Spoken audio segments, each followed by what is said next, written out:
Good evening all, and welcome back to Untold Fears.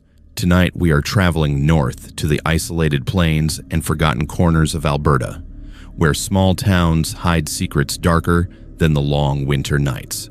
10 true stories wait for you, each one more disturbing than the last. These are not legends passed down through generations. These are real encounters from real people who came face to face with evil in places where help is miles away and screams go unheard. From abandoned mines that conceal unspeakable crimes to farmhouses with blood-soaked histories, from creatures that should not exist to disappearances that defy explanation, Alberta's small towns have witnessed horrors that will chill you to your core. If you are new here, make sure to subscribe to Untold Fears for daily true horror content that will keep you up at night. Hit that notification bell so you never miss when the darkness calls. Now, let us step into the shadows of Alberta's forgotten towns, where civilization ends and terror begins. It was a Thursday afternoon in late September when I made the drive out to the old family property near Hanna, Alberta. The town itself had a population of barely 2,000 people, and my grandfather's farm sat another 15 kilometers outside even that small hub of civilization. I had inherited the place 6 months earlier when he passed away, but between work and life in Calgary, I had not found the time to visit until now. The lawyer handling the estate kept pushing me to at least inspect the property before deciding whether to sell it or keep it. So I loaded up my truck with some basic supplies and made the 2-hour drive east across the prairies. The landscape out there is harsh and beautiful in equal measure. Endless fields of wheat and canola stretched to the horizon, broken only by the occasional cluster of trees or abandoned farmhouse. As I turned off the main highway onto the gravel road that led to the property, I felt a strange mixture of nostalgia and unease. I'd only visited the farm a handful of times as a child, and my memories of it were vague at best. My grandfather had been a solitary man, not given to hosting family gatherings or encouraging visits. My father rarely spoke about him, and when he did, there was always a tension in his voice that I never quite understood.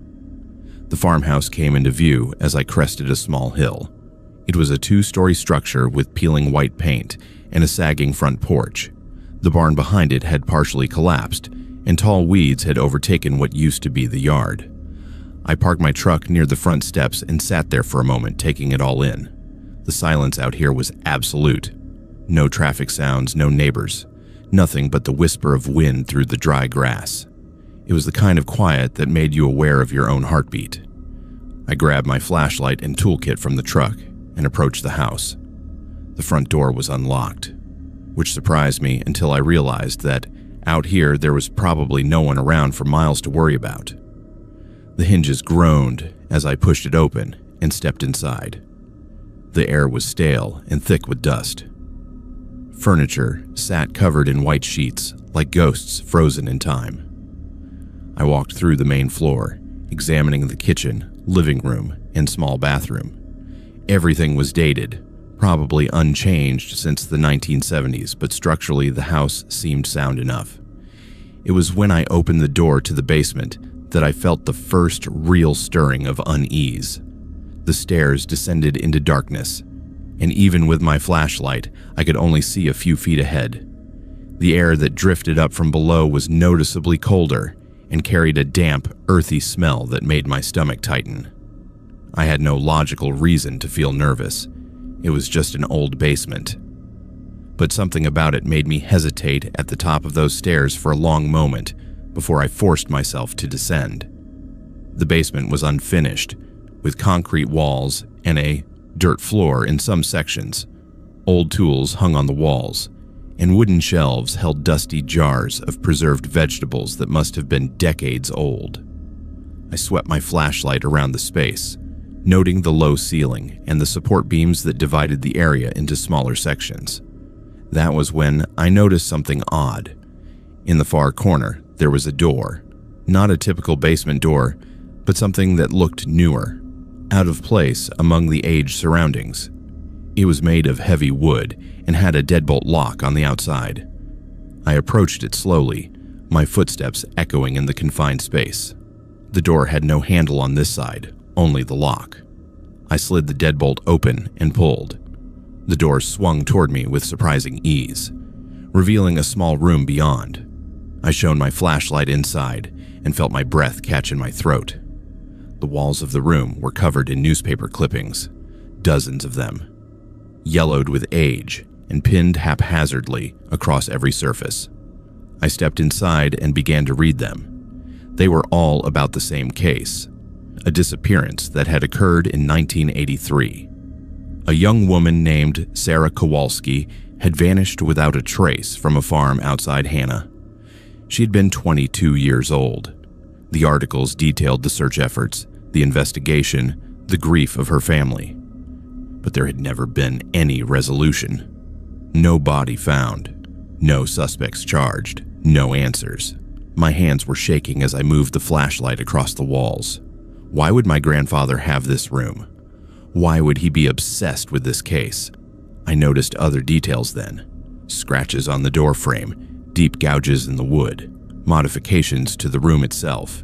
The walls had been reinforced with additional layers of wood paneling. There were metal brackets on the floor that looked like they had once held something in place. My mind was racing, trying to make sense of what I was seeing, trying to reject the obvious conclusion that kept forcing itself forward. I heard the sound from upstairs before I could process it fully. Footsteps, slow and deliberate, moving across the floorboards of the main level. I froze, my flashlight beam locked on the newspaper clippings in front of me.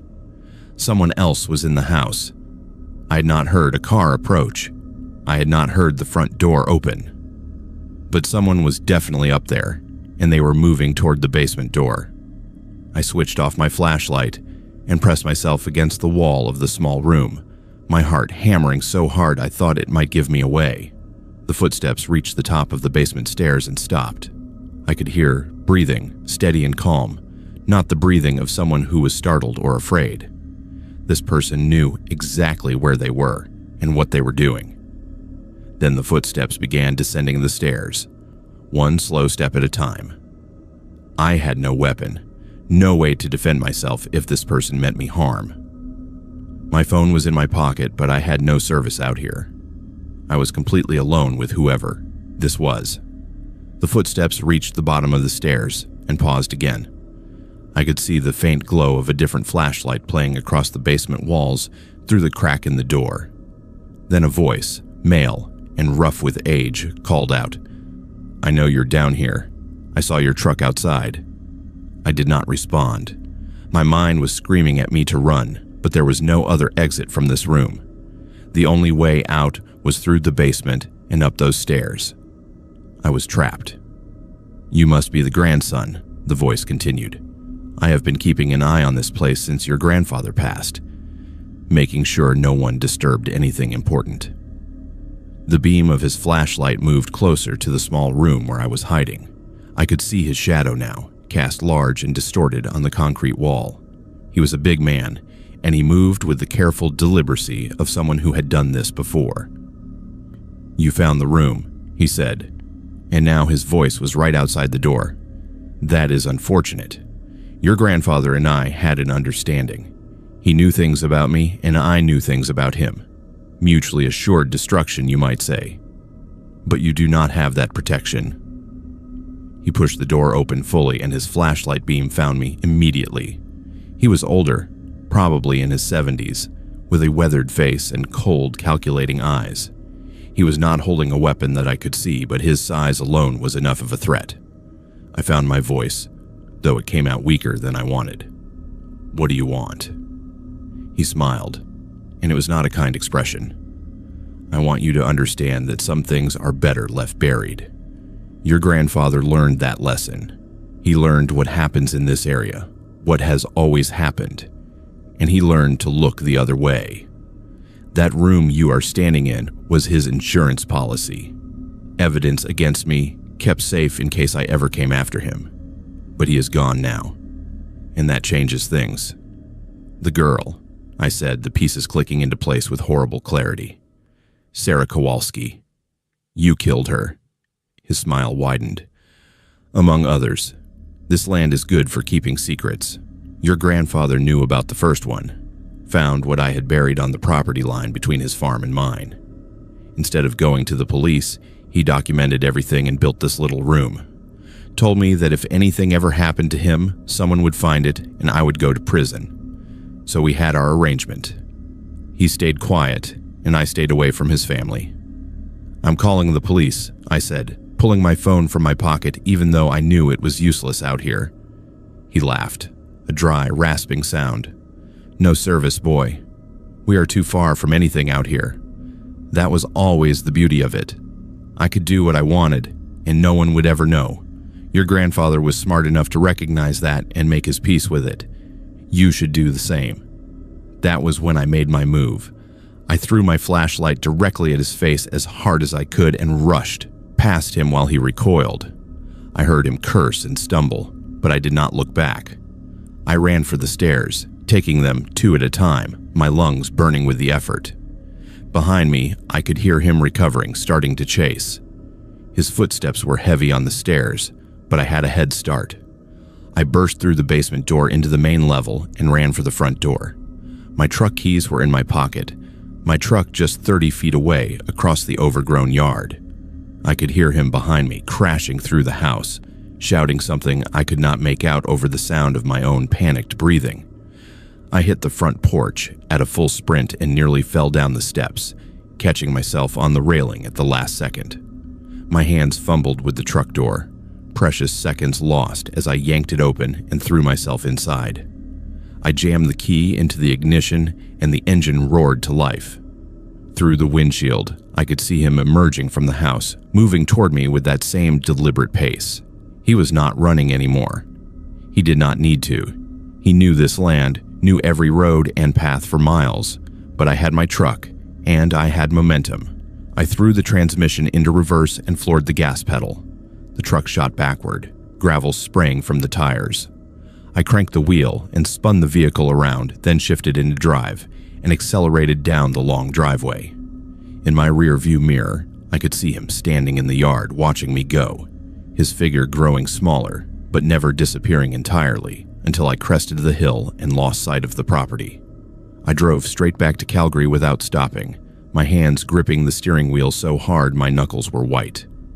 Once I had cell service again, I pulled over and called the RCMP detachment in Hannah. I told them everything, about the room, the newspaper clippings, the man who had confronted me. I gave them directions to the property and a description of the man, though I realized I had never learned his name. The investigation that followed made regional news. Police excavated areas of my grandfather's property and the surrounding farms. They found remains, 3 sets of them, including Sarah Kowalski. The man was arrested 2 days later at his own farm, just 4 kilometers from my grandfather's place. His name was Douglas Peterson, and he had been a respected member of the community for over 50 years. The trial revealed the full extent of his crimes, spanning decades. My grandfather had indeed known, and had remained silent, bound by fear and perhaps some twisted sense of rural code that I will never understand. I sold the property immediately after the police finished their investigation. I could not bear the thought of ever returning there, of walking through that house knowing what my grandfather had allowed to continue. Some people in Hannah called me a hero for bringing the truth to light.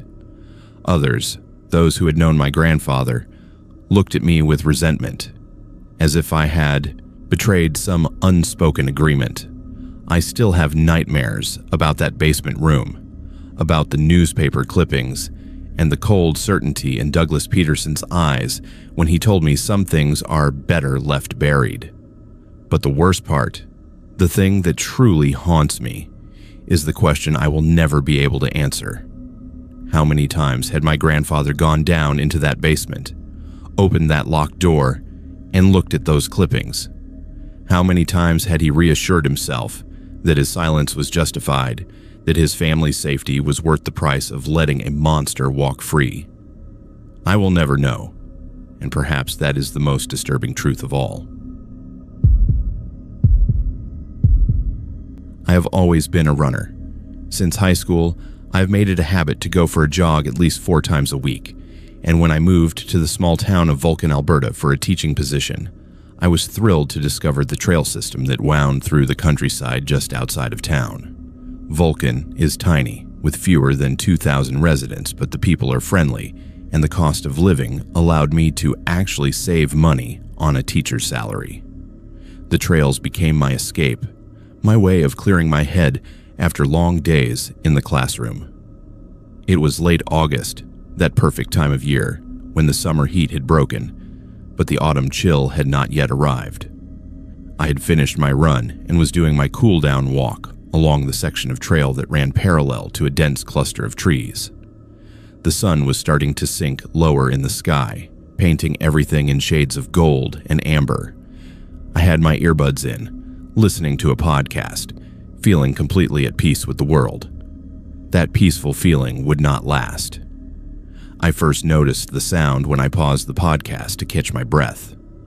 It was a strange noise, almost like a cough or a bark, but deeper and more guttural than anything I had heard from the coyotes that occasionally appeared in the area.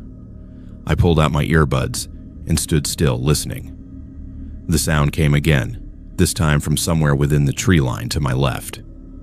It was definitely an animal, but I could not identify what kind. Growing up in suburban Edmonton, my knowledge of wildlife was limited to the occasional deer or rabbit. This sound was different. It was wrong somehow, in a way I could not articulate. I told myself it was probably nothing to worry about. Vulcan was farm country, and strange animal sounds were likely part of the territory. I put my earbuds back in and continued walking toward the parking area where I had left my car, but I had only taken a few steps when I saw movement in my peripheral vision. Something large was moving through the trees, keeping pace with me. I stopped again and turned to look directly at the tree line. For a moment, I saw nothing but shadows and branches. Then it moved again, and I caught a glimpse of something that made my blood run cold. It was big, easily the size of a large deer or elk, but it was not moving like any 4-legged animal I had ever seen. It was moving upright, on 2 legs, with a strange loping gait that looked both awkward and purposeful. I could not make out details through the trees, but I could see its silhouette clearly enough to know that whatever I was looking at should not exist. My rational mind tried to supply explanations. A person in a costume, a bear standing on its hind legs, anything that made sense. But none of those explanations felt right. I started walking faster, my eyes fixed on the tree line. The thing kept pace with me, moving parallel to the trail, never getting closer but never falling behind. My heart was pounding now, not from exertion but from pure animal fear. Every instinct I had was screaming at me to run, but I was still a quarter mile from the parking area, and I did not know if running would trigger some kind of chase response in whatever was following me. Then it made that sound again, that deep guttural noise that was part growl and part something else entirely. This time it was louder, more aggressive, and it came from much closer than before. I looked toward the tree line and saw that the thing had moved nearer to the trail. It was standing at the edge of the trees now, partially visible in the fading light. What I saw made my legs go weak. It was covered in dark fur or hair, matted and dirty looking. Its body was massively built, with broad shoulders and long arms that hung down past where its knees should be. But it was the eyes that terrified me most. They were reflecting the light, glowing with an amber color that was distinctly not human, and not quite animal either. They were fixed directly on me, unblinking, watching me with an intelligence that felt malicious. I did not make a conscious decision to run. My body simply took over, flooding with adrenaline, and I was sprinting down that trail faster than I had ever run in my life. Behind me, I heard crashing sounds as the thing entered the trail, no longer bothering to stay hidden in the trees. It was coming after me, and from the sound of its movement, it was fast, faster than I was. The trail curved ahead, and I knew that just around that bend was a steeper section that led down toward the parking area. If I could make it to my car, if I could just get inside and lock the doors, maybe I would be safe. I did not dare look back. I could hear it behind me, hear its breathing, heavy and labored but steady. The distance between us was closing. I rounded the curve and nearly fell as my foot caught on a root. I stumbled but managed to stay upright, my lungs burning, my legs screaming in protest. The parking area came into view, my little blue sedan sitting alone in the gravel lot. I had never been so happy to see my car in my entire life. 50 yards, 40, 30. The thing behind me made that sound again so close now that I could feel it vibrate in my chest. 20 yards. I fumbled in my running belt for my keys, my fingers clumsy with fear. 10 yards. I could hear it right behind me now, could hear its footfalls on the gravel. 5 yards. I reached my car and jammed the key into the door lock, my hands shaking so badly I nearly dropped them. The lock clicked open and I threw myself inside, slamming the door behind me and immediately hitting the lock button. Only then did I look back at the trail. It was standing at the edge of the parking area, just where the trail met the gravel. In the better light of the open space, I could see it more clearly, and what I saw defied everything I thought I knew about the natural world. It was easily 7 feet tall, maybe taller, with proportions that were disturbingly human-like but exaggerated. Its face was flat, almost ape-like, but with features that seemed wrong, asymmetrical. The eyes that had glowed in the forest were still fixed on me, still watching with that unsettling intelligence. We stared at each other for what felt like an eternity, but was probably only 10 or 15 seconds. Then, without any warning, it turned and loped back into the trees, disappearing into the shadows as quickly as it had appeared. I sat in my car, shaking, my breath coming in ragged gasps, unable to process what had just happened. I drove back to my apartment in town with my hands gripping the steering wheel so tightly that my fingers ached. I kept checking my rear-view mirror, expecting to see something following me, but the road behind me remained empty. When I got home, I locked every door and window, drew all the curtains, and spent the rest of the evening on my couch, trying to convince myself that I had somehow misidentified what I had seen. Maybe it was a bear. Maybe the light had played tricks on me. Maybe my fear had caused me to imagine details that were not really there. But I knew the truth. I knew what I had seen, and I knew it was not any animal I could explain away with rational thought. The next day, I made some careful inquiries at the school. I asked some of the other teachers, the ones who had lived in the area their whole lives, if there were any dangerous animals on the trails. They assured me that the worst I might encounter would be a coyote, or possibly a cougar, though cougar sightings were rare. I pressed a little harder, asked if anyone had ever reported seeing anything unusual. That was when I noticed the change in the room. The conversation, which had been light and casual, suddenly became awkward. People exchanged glances. One of the older teachers, a woman named Margaret, who had taught in Vulcan for over 30 years, quietly suggested we talk in her classroom. Once we were alone, Margaret closed the door and looked at me with an expression I could not quite read. It was part concern, part resignation, and part something else. Fear, maybe, or respect. "You saw it," she said. It was not a question. I nodded, not trusting my voice. Margaret sighed and sat down at her desk, gesturing for me to take a seat as well. "People around here do not talk about it much," she said. "Not with outsiders, anyway. But there is something in those woods. There has been for as long as anyone can remember. The old-timers, the farmers whose families have been here for generations, they all know. They have their own name for it, but I will not repeat it. Speaking the name is considered bad luck." "What is it?" I asked, my voice barely above a whisper. "No one knows for sure," Margaret said. "Some think it is a bear or some kind of unknown animal. Others think it is something else, something that does not fit into our understanding of the natural world. What I can tell you is that people have been seeing it for decades, maybe longer, and the ones who see it, the ones who really see it up close like you did, They do not go back to those trails alone. Some of them leave town entirely.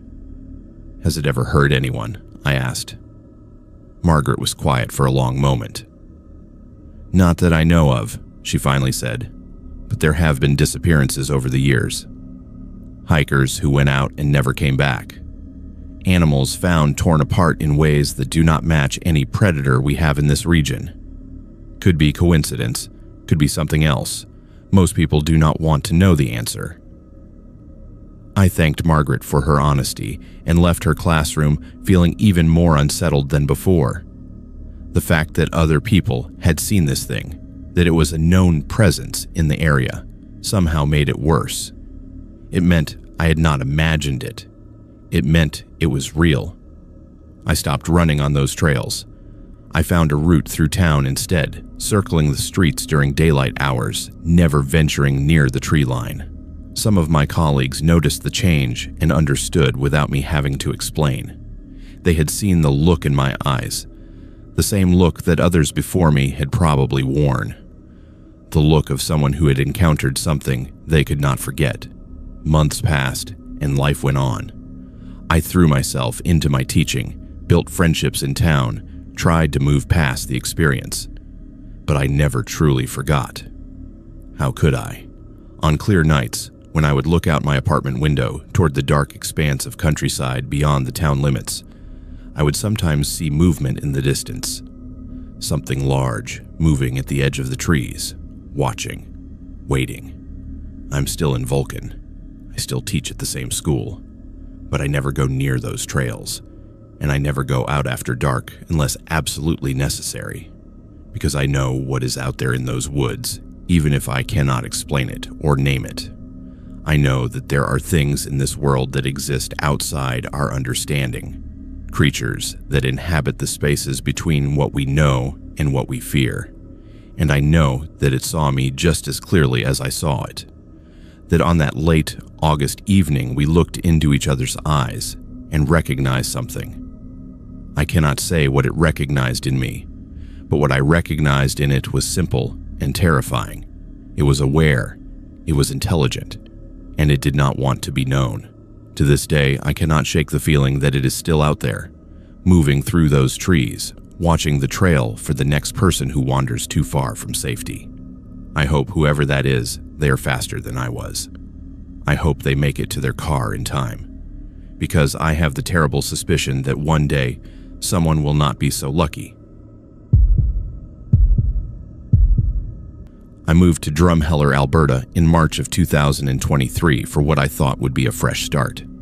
After a difficult breakup and a dead-end job in Vancouver, the opportunity to work as a junior geologist at the Royal Tyrrell Museum felt like exactly what I needed.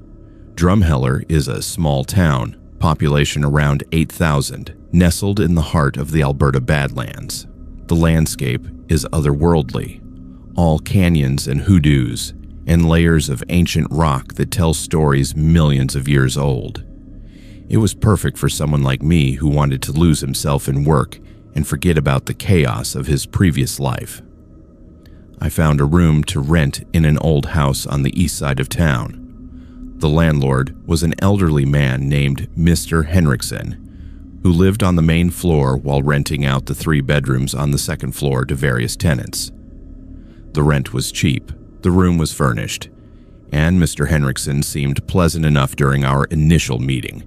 He explained that the house had been in his family since the 1940s, and that he preferred to rent to quiet, professional types. I assured him I fit that description perfectly. The first week went smoothly. I settled into my new job, explored the town, and began to feel like I had made the right decision in moving. My room was small but comfortable, with a window that looked out over the neighbor's yard and the coulees beyond. The other tenants kept to themselves. I would occasionally hear footsteps in the hallway or doors closing, but nothing out of the ordinary for a shared living situation. It was on my 8th day in the house that I first noticed something strange. I had come home from work around 6 in the evening and was heating up dinner in the small kitchen we shared on the second floor. As I stood at the microwave waiting for my food, I glanced at the clock on the wall. It read 6:17. When the microwave beeped a minute later, I looked at the clock again. It still read 6:17. I assumed the battery was dying and made a mental note to mention it to Mr. Henriksen. The next day, I experienced my first real moment of unease. I was getting ready for work in the morning, going through my usual routine. I made coffee, toasted a bagel, checked my phone for messages, standard morning activities. But as I was brushing my teeth, I had the strangest sensation of déjà vu. Not the mild kind where something feels vaguely familiar, but an intense, visceral certainty that I had already lived this exact moment. The angle of the light coming through the bathroom window, the taste of the toothpaste, the sound of a car starting outside. All of it felt like a perfect repetition of something that had already occurred. I shook it off as a side effect of stress or lack of sleep. But over the next few days, the feeling intensified. Small moments would trigger that same sense of repetition. A conversation with a coworker that I could have sworn we had already had, word for word. A commercial on television that I was certain I had seen the previous week, except the date in the corner showed it was a current broadcast. A song on the radio that I knew was about to play before the DJ announced it. At first, I tried to rationalize it. Maybe I was paying closer attention to patterns than I realized. Maybe my subconscious was picking up on cues and making predictions that felt like memories. But the incidents kept happening, and they were becoming more specific and undeniable. The breaking point came on a Tuesday evening. I had just returned from the grocery store and was unpacking my bags in the kitchen when one of the other tenants, a nurse named Patricia, came in to make tea. We had not spoken much since I moved in, just polite nods in passing. But that evening, she struck up a conversation about the weather, mentioning that the forecast called for snow later in the week. As she spoke, I had that sensation again, but stronger than ever before. I knew exactly what she was going to say next. Not a guess or a hunch, but absolute knowledge. She would mention that her daughter was visiting from Calgary this weekend. She would ask if I had any plans for the weekend. She would make a joke about how there was not much to do in Drumheller compared to Vancouver. And then she would look at the clock, say it was already 8:30, and head back to her room. And that is exactly what happened. Every word, every gesture, exactly as I had known it would. When Patricia left the kitchen, I stood there staring at the clock on the wall. It read 8:30. I looked at my phone. 8:22. I checked the kitchen clock again. Still 8:30. That was when I realized the clock had been stuck at 8:30 for at least 10 minutes of our conversation. I went to find Mr. Henriksen immediately. He was in his living room watching television, and he seemed surprised by my urgency when I knocked on his door. I told him about the clock in the kitchen, how it seemed to be broken. He assured me he would replace the battery, but did not seem particularly concerned. I wanted to tell him about the other things, the déjà vu and the repeating moments, but I could not find the words to explain it without sounding insane. That night, I could not sleep. I lay in bed replaying the conversation with Patricia, trying to convince myself there was a logical explanation. But I could not shake the feeling that something was deeply wrong with this house. Around 2 in the morning, I got up to use the bathroom. As I walked down the hallway, I noticed light coming from under the door of the room across from mine. The room was supposed to be vacant. Mr. Henriksen had mentioned that the previous tenant had moved out a few weeks before I arrived. I stood outside the door, listening. I could hear movement inside, the sound of someone walking around. Then I heard a voice, male, speaking in a low tone as if talking on the phone. I could not make out the words, but the rhythm and cadence were familiar. Too familiar. With a sinking feeling, I realized I was listening to myself. The voice on the other side of that door was having the exact conversation I had had with my mother 3 days earlier when I called to tell her I was settling in well. I backed away from the door, my heart pounding. This was impossible. This could not be happening. I returned to my room and locked the door, spending the rest of the night sitting up in bed with the lights on, too frightened to close my eyes. The next morning, I told myself I had been half asleep and imagined the whole thing, but when I left my room and glanced at the door across the hall, I noticed something that made my blood run cold. There was a small whiteboard on the door where tenants could leave notes. On it, in my own handwriting, was a message I did not remember writing. It said, "Do not leave, not yet."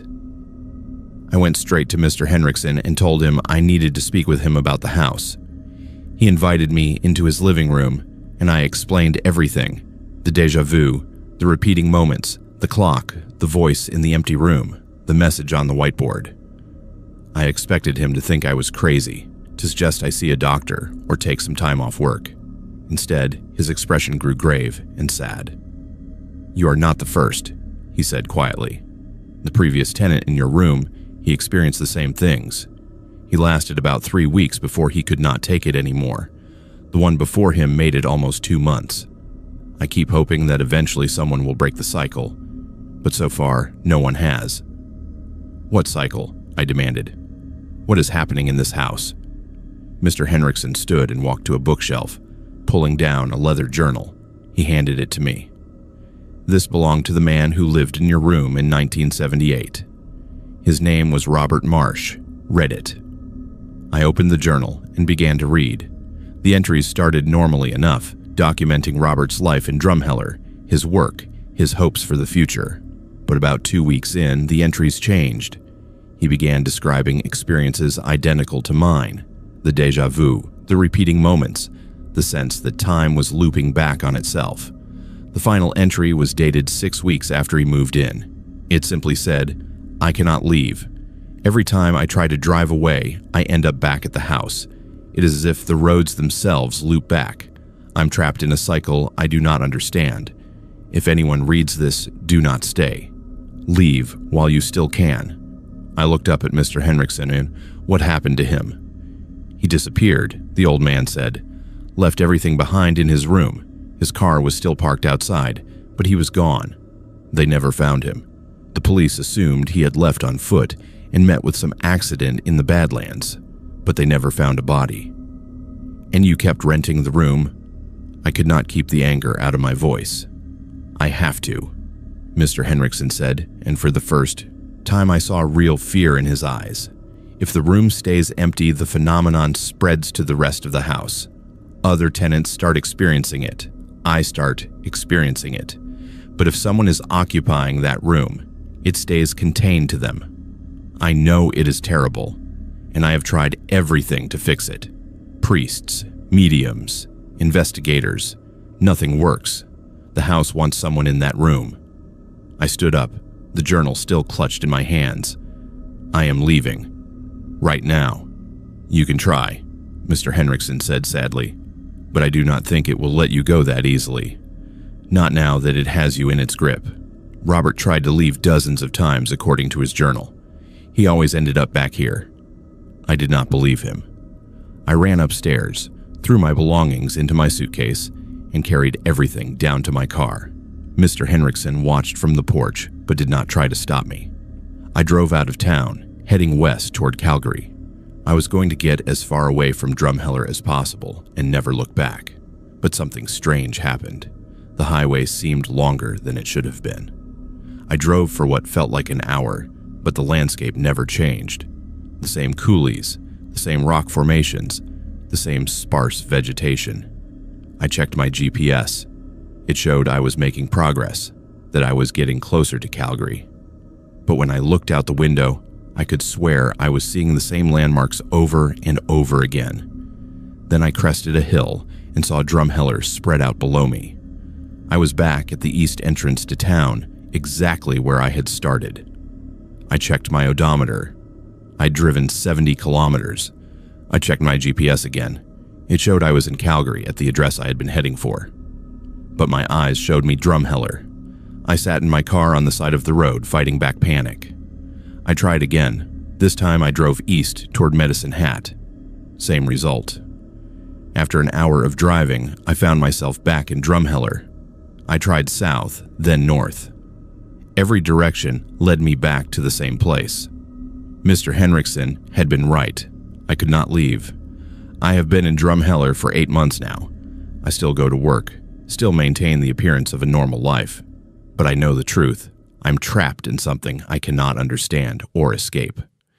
The déjà vu continues. The moments repeat. And sometimes I catch glimpses of the other versions of myself that seem to exist in this house. The me that already lived through this day, or this week, or this month. Time is not linear here. It folds back on itself in ways that make my head hurt to think about. I have stopped trying to leave. The last tenant's journal mentioned that he could not leave, and his last entry said just one more day before he disappeared. I am terrified that if I keep trying to break free, I will end up like him. Gone, erased, lost in whatever temporal loop has claimed this house.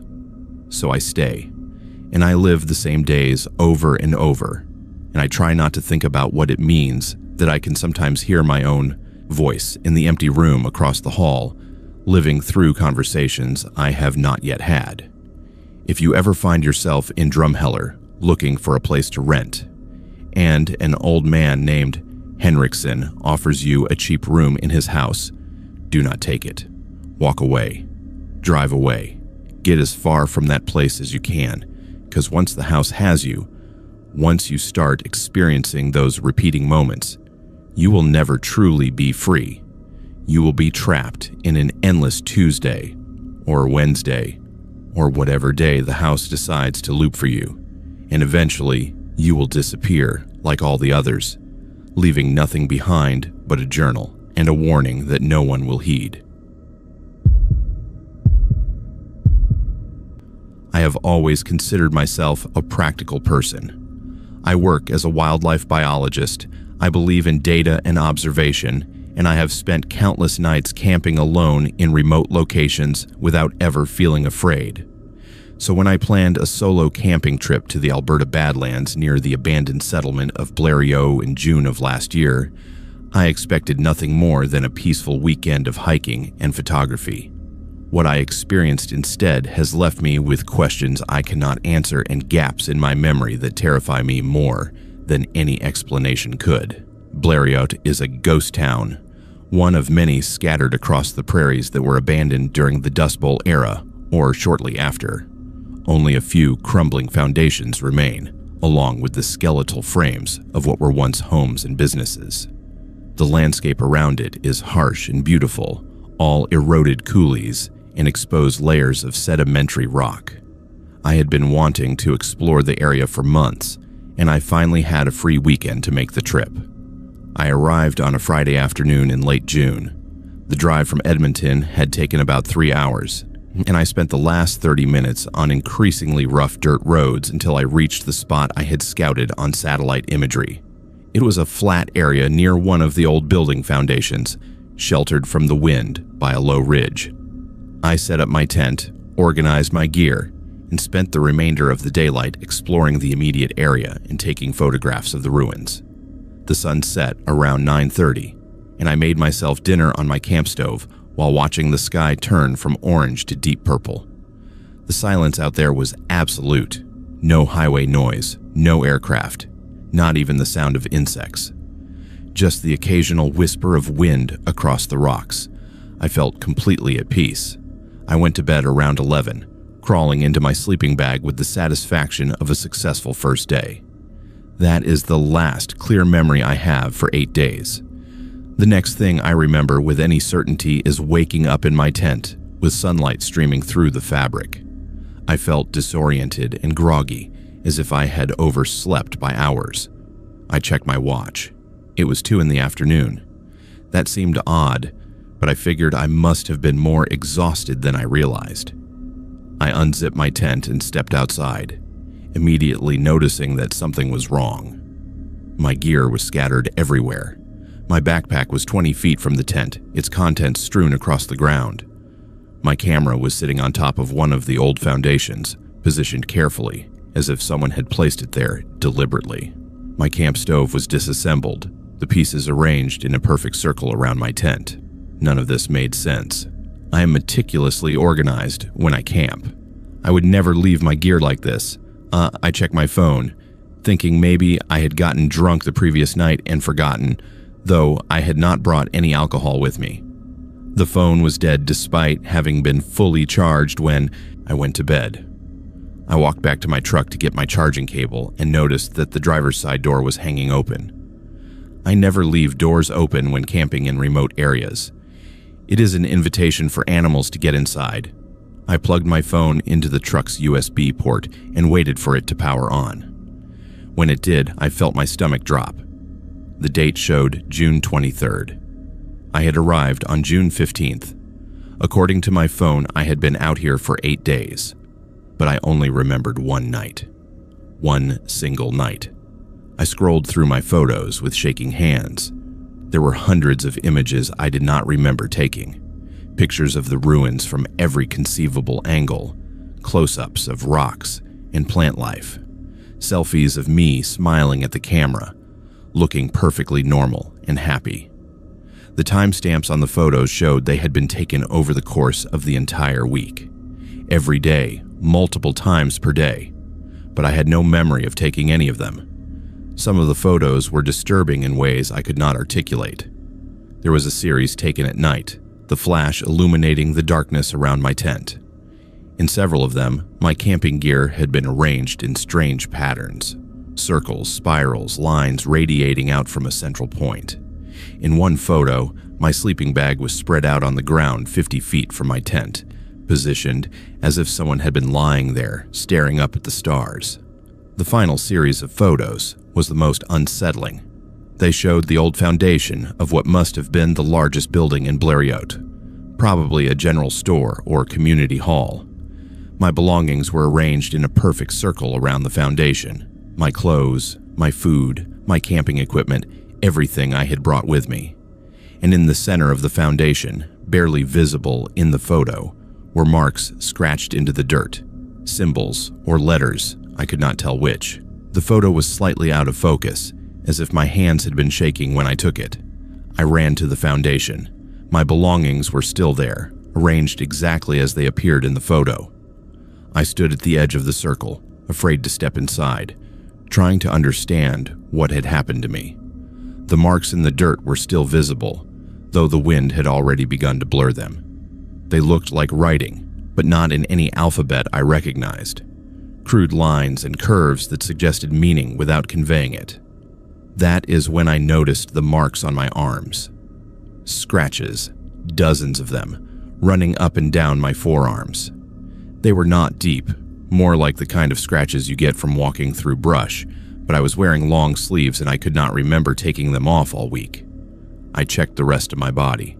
More scratches on my legs, a bruise on my left hip, dirt under my fingernails, evidence of a week of activity that I could not remember. I gathered my belongings with frantic urgency, throwing everything into my truck without bothering to organize or pack properly. I just wanted to leave. I needed to get back to civilization, to talk to someone, to figure out what had happened to me. But when I tried to start the truck, the engine would not turn over. The battery was completely dead, which made no sense because it was less than a year old. I sat in the driver's seat trying not to panic. I had no cell service out here. I was at least an hour's walk from the nearest occupied farmhouse, assuming I could even remember which direction to go. The sun was already past its peak, which meant I had maybe 6 hours of daylight left. I could walk out, or I could wait and hope someone came looking for me. But who would? I had told my coworkers I was taking a weekend camping trip. They would not expect me back until Monday. They probably had not even noticed I was missing yet. I decided to walk. I grabbed my water bottles, my phone, even though it was useless, and a flashlight. I locked the truck and started walking down the dirt road I had driven in on. I'd gone maybe half a mile when I heard an engine. A farm truck appeared over a rise, heading toward me. I waved frantically and the driver, an older man in his 60s, pulled over. "You okay?" he asked, eyeing me with concern. I must have looked terrible. "My truck battery died," I said, which was true but felt like a vast understatement of my situation. "Could I get a ride to town?" He agreed without hesitation, and I climbed into his truck. During the drive, he asked me what I had been doing out here. I told him I was camping near Blériot. His expression changed immediately. "By yourself?" he asked. I nodded. He was quiet for a moment, then said, "You're the third person in 2 years to come out of there looking confused and scared. Last one was a couple from Ontario. They said they lost 3 days with no memory of it. Before that, it was a young guy, university student. Same thing, lost time, scattered gear, no explanation." "Did they ever figure out what happened?" I asked. "No," he said. "Doctors could not find anything wrong with them. No drugs in their system, no signs of head trauma. Police investigated but found nothing suspicious. Eventually, people stopped talking about it. Small town, you know. Folks do not like mysteries that make them uncomfortable." He drove me to the RCMP detachment in Drumheller. I filed a report, though I could tell the officer taking my statement was skeptical. They sent a tow truck for my vehicle and suggested I see a doctor. I drove to the hospital in Calgary that same evening. They ran every test they could think of. Blood work, toxicology, brain scans. Everything came back normal. The doctor said I was in perfect health and suggested the memory loss might be psychological, perhaps a response to stress or isolation. But I know it was not psychological. I know something happened to me in those 8 days, something I cannot remember, but that left physical evidence. The photos on my phone, the scratches on my arms, the symbols drawn in the dirt. Whatever it was real. I've tried to piece together what might have occurred. I've researched missing time experiences, looked into environmental factors that could cause memory loss, even considered the possibility of some kind of fugue state. None of it feels right. The deliberate arrangement of my belongings, the systematic documentation in photographs, the symbols, it all suggests intention and consciousness, but not my own. The worst part is the sense that something was done to me during those lost days, something I participated in but cannot recall. When I look at the selfies on my phone, at my smiling face, I do not recognize the expression. It looks like me, but it does not feel like me. It is as if someone else was inhabiting my body, going through the motions of camping and hiking while I was somewhere else entirely. I have not been camping alone since. I have not returned to the Badlands. I changed my phone number because I kept getting strange calls in the middle of the night where no one spoke, but I could hear wind and the sound of rocks shifting. I moved to a new apartment because I could not shake the feeling that something had followed me home from Blériot, that it was waiting for the right moment to take me back to wherever I was during those 8 missing days. Sometimes late at night, I have flashes of memory that might be dreams or might be something else. I see myself standing in a circle of stones under a sky full of stars. I see shadows moving at the edge of my vision, shapes that do not belong to any animal I know. I hear voices speaking in a language that predates any human tongue. And I feel a terrible certainty that I am supposed to remember something important, something that was shown to me or done to me, but the memory slips away as soon as I reach for it. I still have the photos on my phone. I've looked at them hundreds of times searching for clues. In one of the night photos, if you zoom in on the background, you can see something standing at the edge of the frame. It is too far away and too dark to make out details, but the proportions are wrong. Too tall, too thin, limbs that bend at angles that should not be possible. I showed it to colleagues, and they suggested it was a trick of shadow and light. But I know what I see. Whatever happened to me in Blériot, I was not alone. Something else was there, and it took 8 days of my life, for reasons I will never understand. I can only hope that it is satisfied with what it took, and that it will never come looking for the rest. I am a long-haul trucker, and I have driven through every province in Canada more times than I can count. I have seen stretches of highway so desolate that you can drive for an hour without seeing another vehicle. I have weathered blizzards and ice storms and fog so thick you could barely see 10 feet ahead. Nothing has ever truly frightened me on the road until the night I stopped at the crossroads outside Dorothy, Alberta. Dorothy is barely a town anymore. Maybe 50 people live there, if that. It is one of those places that used to thrive when the railroad came through, but withered away when the trains stopped running. I had driven past it dozens of times over the years, usually in daylight, and never thought much about it. But on this particular night in October of last year, I was running behind schedule and my fuel gauge was dropping faster than I liked. The next town with a proper truck stop was still 2 hours away, and I did not want to risk running on empty in the middle of nowhere. I pulled into the small gas station in Dorothy around 11 at night. The place was ancient, one of those old-fashioned setups with a single pump and a tiny convenience store attached. An old man sat behind the counter, watching a portable television with terrible reception. He looked up when I walked in, and I saw something flicker across his face. Surprise, maybe, or concern. "Evening," I said, heading for the coffee machine in the corner. "Evening," he replied, but his tone was cautious. "You just passing through?" "That is the plan," I said, filling a styrofoam cup with coffee that looked like it had been sitting there since morning. "Need to make Calgary by dawn." The old man nodded slowly. "You take Highway 41 north out of here?" "I was planning to," I said. "Why?" He was quiet for a moment, as if weighing his words carefully. "There is a crossroads about 10 kilometers north, old intersection, where a side road used to connect to a homestead. The homestead is long gone, but the roads are still there, just dirt tracks now." "Okay," I said, not sure where he was going with this. "Do not stop there," he said, and the seriousness in his voice made me look up from counting out bills for the coffee. "If your truck breaks down, if you get a flat tire, if anything happens at that crossroads, do not stop. Do whatever you can to get past it before you pull over. Trust me on this. I have met my share of superstitious people on the road, folks who believe in bad luck and cursed stretches of highway. I usually just nod politely and move on, but something about the way this old man looked at me made my skin prickle. "What is at the crossroads?" I asked.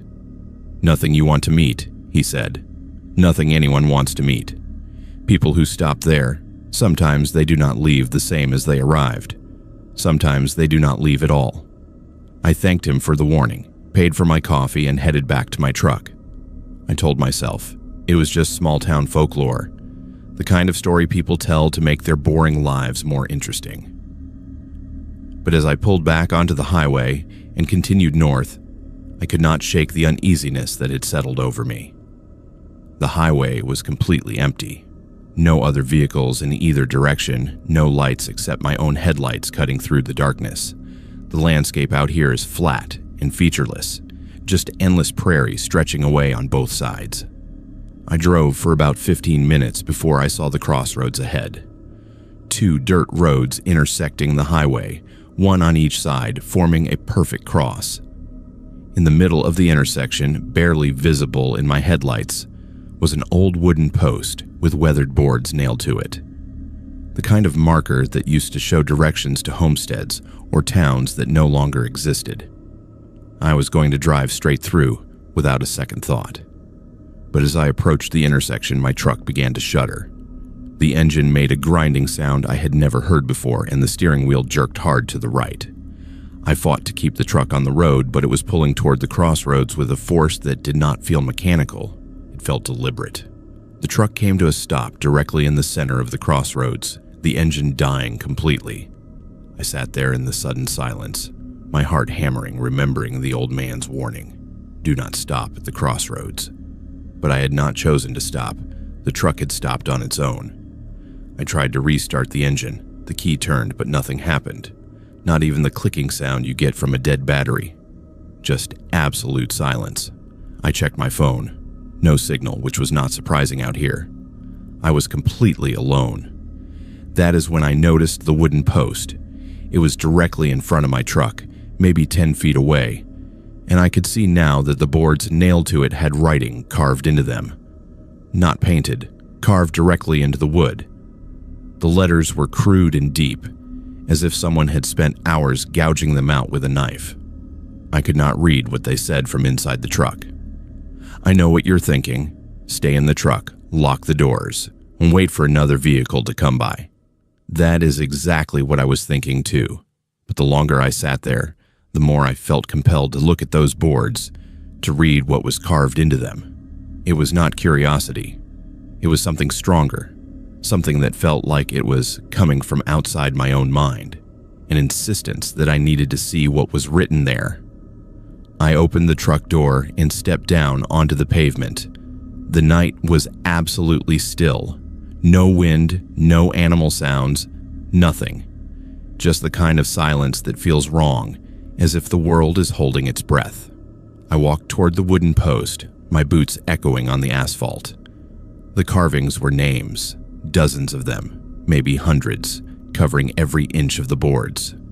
Some were old and weathered, barely legible. Others looked fresh, the wood still, light where it had been cut. I recognized a few of the names. Missing persons cases I had heard about on the news over the years. A family that vanished while driving through Alberta in the 80s. A trucker who disappeared without a trace 5 years ago. A hitchhiker who was last seen on this highway. My hands started shaking. This was not folklore. This was real. People had stopped at this crossroads and something had happened to them. Something bad enough that their names ended up carved into this post. That is when I heard the voice. It came from behind me, from the direction of the dirt road that led east. A whisper at first, barely audible, speaking words I could not quite make out. Then louder, clearer, forming sounds that might have been a language but did not match anything I had ever heard. It was wrong in the same way the silence was wrong. In the same way the truck stopping here had been wrong. I turned slowly, afraid of what I might see. At first, I saw nothing, just the dirt road disappearing into darkness. Then I noticed movement. Something tall was standing about 50 feet down that road, partially obscured by shadow. As I stared at it, it took a step forward into the faint spill of my truck's parking lights. I cannot adequately describe what I saw. It had the approximate shape of a person, but the proportions were all wrong. Too tall, maybe 8 or 9 feet, with limbs that seemed to have extra joints. Its face was the worst part. Flat and featureless except for a mouth that was too wide, stretched in something that might have been a smile but conveyed no warmth or humor. Just hunger.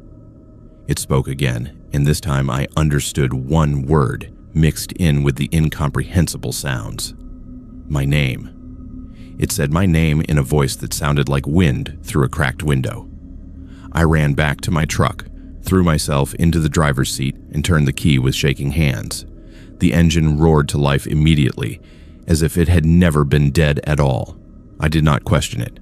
I slammed the truck into gear and floored the accelerator, feeling the tires screech as I left the crossroads behind. I drove for 2 hours straight without stopping. Adrenaline flooding my system, checking my mirrors every few seconds to make sure nothing was following me. When I finally pulled into the truck stop outside Calgary, I sat in the parking lot for 30 minutes trying to calm down before I could trust myself to walk inside. I filed a report with the RCMP the next day. I told them about the crossroads, about the wooden post with the names carved into it, about what I had seen. The officer who took my statement was professional but skeptical. He said they would send someone to check it out. I gave them exact coordinates from my GPS, the intersection of Highway 41 and those 2 dirt roads. 2 days later, I got a call. They had found the crossroads.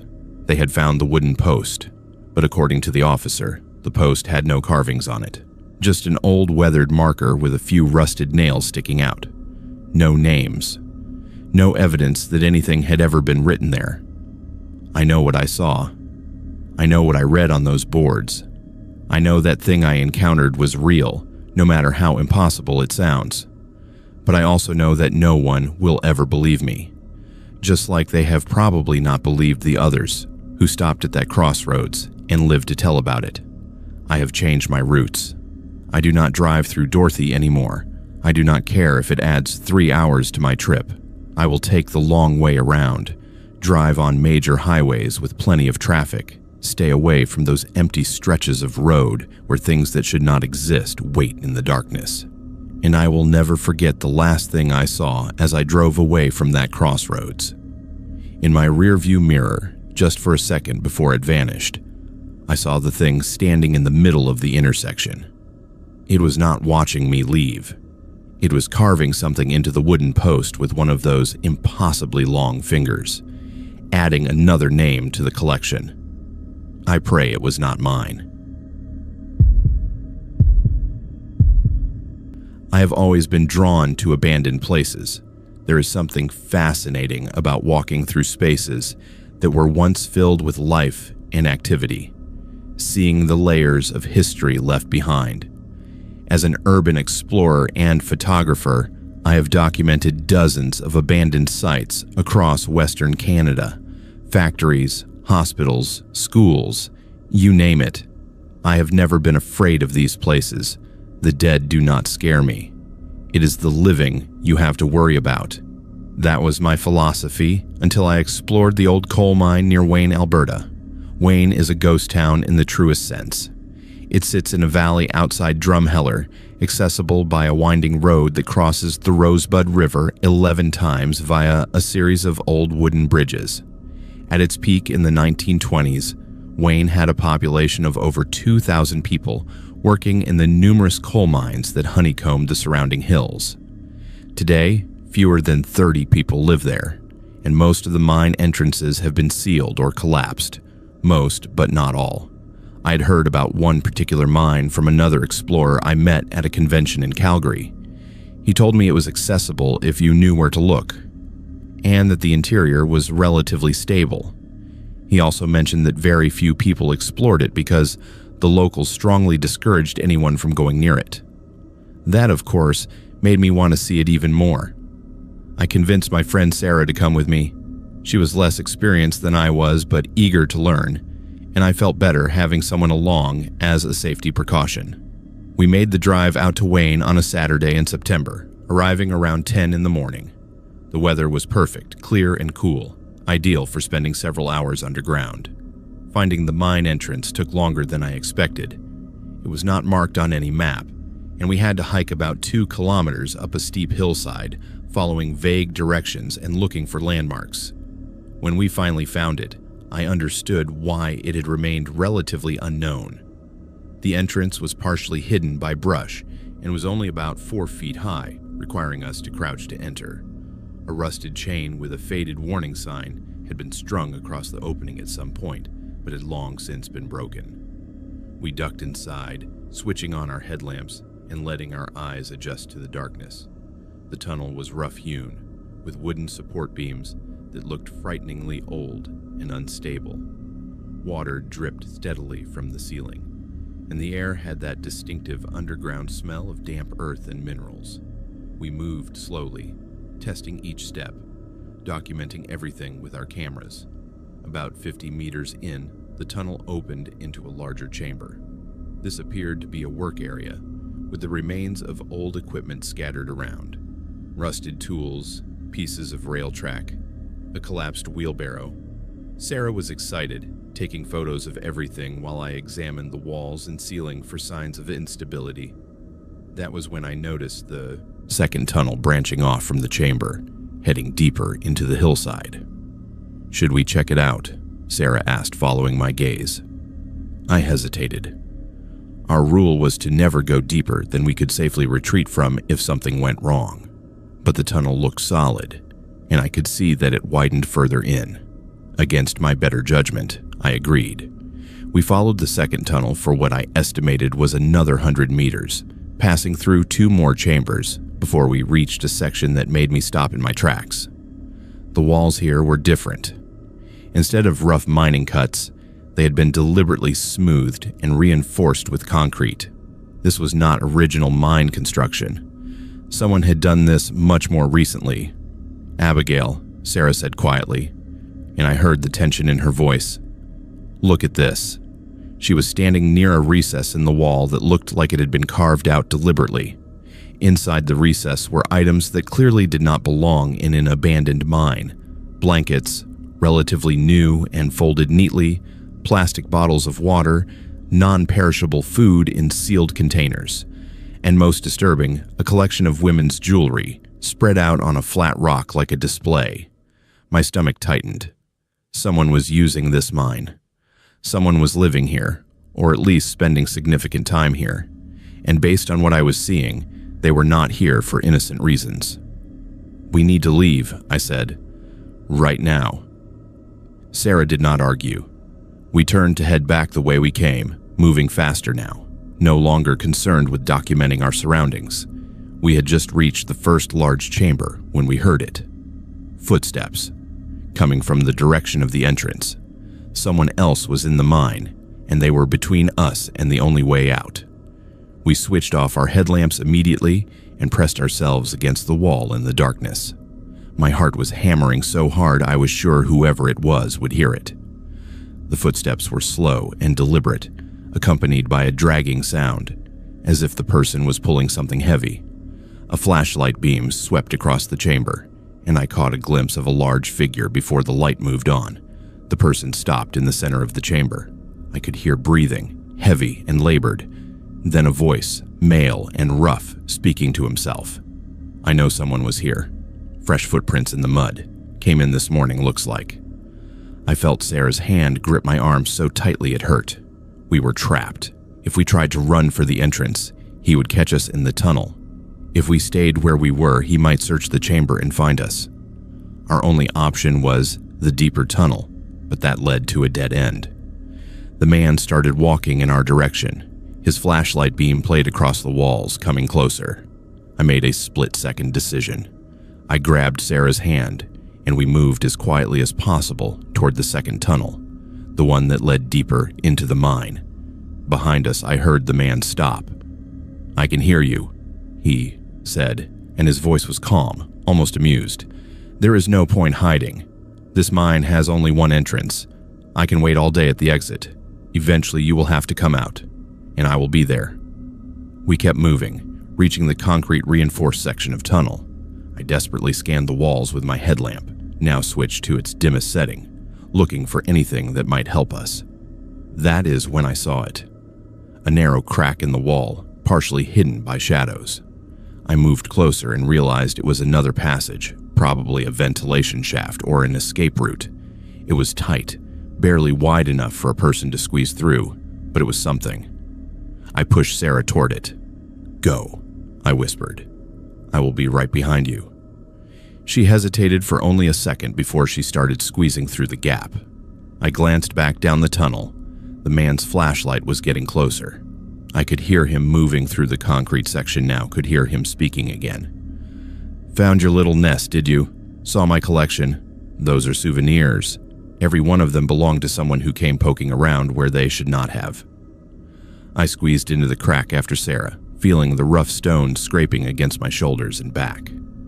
The passage was claustrophobic, barely allowing forward movement, but after about 3 meters, it opened into a narrow natural fissure in the rock. I could feel air moving, which meant this led somewhere. Behind us, I heard the man reach the concrete section. "Where did you go?" His voice had lost its calm amusement and now carried frustration and anger. "Get back here. Make this easy on yourselves." We moved through the fissure as fast as we dared, sometimes having to turn sideways to fit through the narrow sections. My jacket caught on a sharp projection and tore, but I did not stop. The fissure began to slope upward, and the air got fresher. Daylight. We were close to the surface. The fissure ended in a jumble of collapsed rock and dead brush. We could see blue sky through gaps in the debris. Sarah and I attacked the obstruction with frantic energy, pulling away branches and loose rocks, widening the opening until we could squeeze through. We emerged on the hillside about 50 meters from where we had entered the mine, our clothes torn and our hands bleeding from the rough stone. We did not stop running until we reached Sarah's car. Only then did I pull out my phone and call the RCMP. We drove to the detachment in Drumheller and gave our statements, describing everything we had seen. The jewelry, the supplies, the man in the mine. They took us seriously. especially when I showed them the photos I had managed to take before we switched off our lights. The RCMP organized a search of the mine that same day. What they found was worse than I had imagined. The concrete section was only the beginning. Deeper in the mine, the man had created a series of rooms, storage areas, living spaces, and worst of all, a room with chains bolted to the wall and evidence that people had been held there. DNA testing later confirmed that at least 3 missing persons from the region had been in that room. The man himself was caught trying to leave Alberta 2 days later. His truck was stopped at a checkpoint, and when police searched it, they found more items that matched the descriptions of belongings from missing women. His name was Gerald Hutchins, and he had worked as a surveyor for coal companies in the area decades earlier. He knew the mine systems better than anyone, and had been using that knowledge to prey on people for years. The trial was long and difficult. Sarah and I both testified about what we found and what happened in that mine. Hutchins was convicted on multiple counts of kidnapping, confinement, and murder. He is serving multiple life sentences with no possibility of parole. But here is what keeps me up at night. During the investigation, police discovered that Hutchins had been using that mine as his base of operations for at least 15 years. 15 years. And in that time, how many people had gone into that mine and never come out? How many disappeared without anyone connecting their disappearance to a sealed mine in a ghost town? The answer is, we will never know for sure. But when they excavated deeper into the mine, in sections that had partially collapsed, they found remains. Not 3 victims. Not 5. More than a dozen sets of remains, some of them too degraded to identify. Each one representing a person who had gone into that mine and encountered Gerald Hutchins. I stopped doing urban exploration after that. I could not shake the feeling that every abandoned place might be hiding something equally terrible, that in seeking out these forgotten spaces, I was walking into traps set by people who knew that curiosity would eventually bring someone to them. Sarah and I do not talk much anymore. The experience bonded us in a way, but it also traumatized us. Every time we see each other, we remember what almost happened in that mine. What would have happened if we had not found that fissure? What would have happened if I had gone alone, as I sometimes did? Sometimes, I think about the jewelry we saw in that recess. Each piece carefully arranged like a shrine or a trophy. During the trial, families identified some of those items. A mother recognized her daughter's necklace. A husband identified his wife's wedding ring. Each one a life stolen. A person who went looking for adventure or solace in an abandoned place and found a monster instead. If you ever find yourself tempted to explore an abandoned mine, especially in a remote area, do not do it. Trust me when I say that some places are abandoned for good reason, and some of those reasons are still waiting in the darkness, patient and hungry, for the next curious person to wander into their trap. Because we were lucky.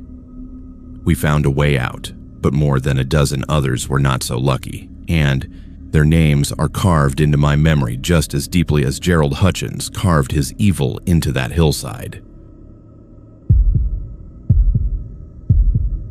I am a photographer, and I specialize in architectural documentation. Over the past 5 years, I have photographed hundreds of historic buildings across the prairies, creating a visual archive of structures that are slowly disappearing.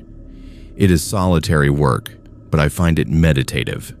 There is something profound about capturing these places before they are lost to time and weather. Last April, I drove out to the village of Rowley, Alberta, to photograph what remains of the town. Rowley is one of Alberta's most well-preserved ghost towns, with 3 wooden grain elevators still standing and several historic buildings scattered along the main street. The population hovers around 10 people, mostly retirees, who have chosen to live out their days in this quiet place. I had been wanting to photograph Rowley for months, and I finally had a weekend free to make the trip. I arrived on a Saturday afternoon under perfect conditions. Clear skies, good light, minimal wind. I spent several hours walking through the town, setting up my tripod, composing shots of the grain elevators against the prairie sky. The silence was remarkable. No traffic, no machinery, just the occasional creak of old wood settling and the distant call of birds. Around 4 in the afternoon, I decided to photograph the old hotel. It is a 2-story building that has been abandoned for decades, its windows dark and empty, its paint long since peeled away. I had researched the building before coming and knew it dated back to 1922. I wanted to capture it from several angles, including some interior shots if the building was accessible. The front door was unlocked, which was not unusual for buildings in ghost towns. I pushed it open carefully and stepped inside. The interior was exactly what I expected. Dust, debris, remnants of furniture too damaged to salvage. I took my time composing shots of the lobby, the old registration desk, the staircase leading to the second floor. Everything was documented methodically, as I always do. I spent about 20 minutes inside the hotel before the light began to change, and I decided to move on to other locations. I returned to my car, downloaded my photos onto my laptop to check the exposures, and continued photographing the grain elevators until the sun started setting. By 7 in the evening, I was satisfied with what I had captured and began the drive back to Edmonton.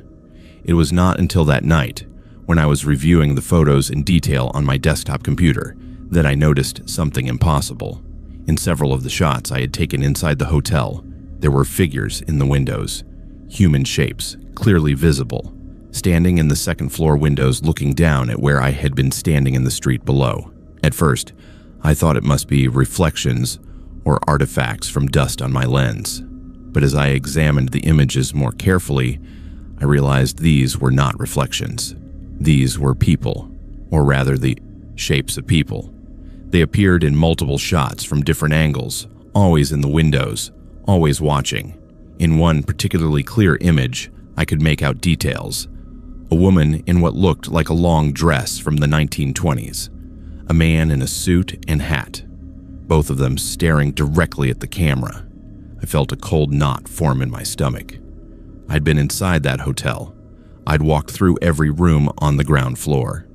The staircase to the second floor was partially collapsed, and I had not attempted to go up. But more importantly, the building was empty. I would have heard anyone moving around up there. The floorboards creaked with every step.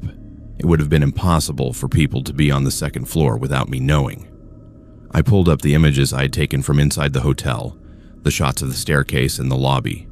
And there, in the background of one of the interior shots, partially visible through a doorway, was the same woman.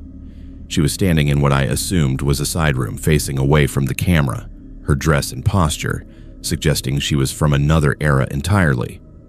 I had not seen her when I was there. I had not seen anyone. The building had been silent and empty, but my camera had captured something I had missed, something that should not have been there. I spent the next hour going through every photo from Rowley, examining each one in detail. The figures appeared in 6 different images, always in the hotel, always on the second floor, or in rooms I had not entered. Never close enough to make out facial features clearly, but close enough to know they were there. And in every single image, they were looking at me, at the camera, at the exact spot where I had been standing. I told myself there had to be an explanation. Maybe the building was not as empty as I thought. Maybe someone lived there, some squatter I had not noticed. But that did not explain the clothing, the old-fashioned style that matched the era of the building. And it did not explain how they could be on a second floor with a collapsed staircase. The next morning, I called the Rowley Community Association. A woman named Margaret answered, and I explained who I was and that I had been photographing the town. I asked her if anyone lived in the old hotel or if it was used for anything. "No one has been in that building in years," she said. "The stairs are not safe. We keep meaning to board it up, but we never seem to get around to it." "Did you go inside?" "Just the ground floor," I said. I took some photos, but when I reviewed them later, there were people in the windows, in the second floor windows. I was wondering if you knew who they might be. There was a long pause on the line. When Margaret spoke again, her tone had changed. "You saw them too." "Two?" I asked. "You're not the first person to photograph that building and see things that were not there when you took the picture," she said. "It has been happening for years. People take photos, then later they see figures in the windows or standing in doorways, always dressed in old clothing, always on the second floor." "Has anyone ever gone up there to investigate?" I asked. "A few people have tried," Margaret said. "The stairs are dangerous, but some folks have managed to get up there. They never find anything. Empty rooms, old furniture, nothing unusual. But the photos keep showing the same things. We have a whole collection of them at the community hall. Different photographers, different cameras, different years, but always the same figures." She asked if I would be willing to share my photos with them to add to their collection. I agreed and sent them over. A few days later, Margaret called me back. "I showed your photos to Clara, one of our oldest residents," she said. "She recognized the people in your pictures. The woman in the dress and the man in the suit. They matched the descriptions of the original hotel owners, William and Elizabeth Thompson. They ran the hotel from 1922 until 1947. Both of them died in the building. William from a heart attack, Elizabeth from pneumonia. They are buried in the Rowley Cemetery." I asked if anyone had ever explained why they appeared in photos, but not in person. "There are theories," Margaret said. "Some people think it is a residual haunting, like an imprint left on the building. Others think the camera picks up something the human eye cannot see, but honestly, no one knows. All we know is that it keeps happening. The Thompsons are still in their hotel, and they do not seem interested in leaving." After that conversation, I could not stop thinking about the photos. I had hundreds of hours of experience photographing old buildings, and I had never encountered anything like this. I had always been skeptical of ghost stories and paranormal claims, but I could not explain what my camera had recorded. I could not dismiss it as a trick of light or a technical error. The figures were too clear, too consistent across multiple images. I decided to return to Rowley. I needed to see that hotel again, to try to understand what I had photographed. I made the drive on a Wednesday morning, arriving at the town around 10. The hotel looked exactly as it had the previous week. Empty, abandoned, silent. I stood across the street and looked up at the second-floor windows. Nothing. Just dark glass and empty frames. I raised my camera and took a photo. Then another. Then a dozen more, from different angles and distances. I did not see anything unusual through the viewfinder, but I had learned that did not mean anything. I downloaded the photos onto my laptop right there in the street, and there they were again. William and Elizabeth Thompson standing in the windows of their hotel, looking down at me. In one of the new photos, Elizabeth was holding what looked like a lantern, though the image was slightly transparent, like a double exposure. In another, William was standing in the doorway I had walked through the previous week, his hand raised as if in greeting or warning. I have thought about this a great deal over the past few months. I have researched residual hauntings, studied the history of the Thompsons and their hotel, talked to experts in paranormal photography. No one can give me a definitive answer about what is happening in that building. What I do know is this. Photography is supposed to capture reality, to freeze a moment in time exactly as it exists. But my photos of the Rowley Hotel captured something that was not visible when I was there, something that exists in a different layer of time or reality. William and Elizabeth Thompson are still in that hotel, still going about whatever routine they followed in life. And somehow, my camera is able to record their presence, even when my eyes cannot see them. I have the photos framed in my office now, not because I am proud of them, but because they remind me that there are things in this world that cannot be explained by science or logic, that old buildings hold more than just memories and history. Some of them hold the people who live there, trapped or choosing to remain visible only through the lens of a camera. I still photograph abandoned buildings, It is still my passion and my profession, but I am more careful now about what I might be capturing. I review every photo immediately, checking for things that should not be there. And when I find them, as I sometimes do, I add them to a private collection that no one else sees. Evidence of a world that exists alongside our own, invisible to the naked eye but undeniably real. If you ever visit Rowley and photograph the old hotel, check your images carefully when you get home. You might see William and Elizabeth Thompson looking back at you from their windows, still watching over the building they devoted their lives to, still present in a town that the living have mostly abandoned. And if you do see them, remember that you are looking at something impossible made real, at proof that death is not always the end, and that some places hold their history so tightly that the past and present exist simultaneously, separated only by the thin barrier of perception that a camera lens can sometimes penetrate. I took the security job out of desperation more than anything else. After losing my position as a retail manager when the store closed, I needed income, and I needed it fast. The job posting was straightforward. Overnight security guard at a decommissioned grain elevator outside the village of Champion, Alberta. 12-hour shifts, 4 nights a week, minimal supervision. The pay was decent, and the company explained they needed someone on site to deter vandals and metal scavengers who had been stripping copper and equipment from abandoned agricultural sites across the region. Champion is a small place, population less than 400, located about an hour southeast of Calgary. The grain elevator sat on the outskirts, a massive wooden structure that had been built in 1928 and shut down in 2003 when the last grain line closed. It loomed over the empty prairie like a monument to a different era, its weathered wood and faded paint, testament to decades of wind and weather. My first shift was a Tuesday in late January. I arrived at 6 in the evening, just as the sun was setting.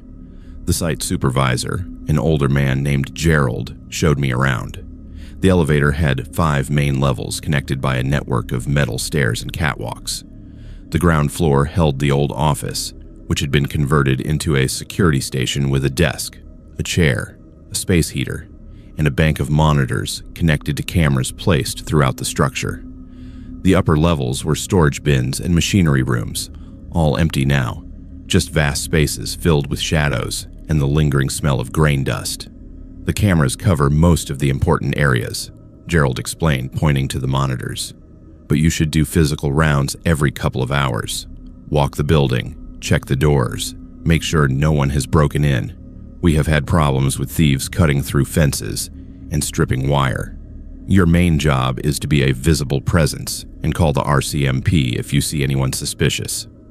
He showed me the stairwell that accessed all 5 levels, demonstrated the radio I should use to contact the security company if needed, and then left me alone. The sun finished setting, darkness fell, and I was by myself in a 90-year-old grain elevator in the middle of nowhere. The first few hours were uneventful. I sat in the office, drank coffee from my thermos, and watched the monitors. The cameras showed empty rooms, dark corridors, metal staircases disappearing into shadow. Nothing moved. Nothing made sound except the wind rattling against the exterior walls. At 10 o'clock, I decided to do my first round.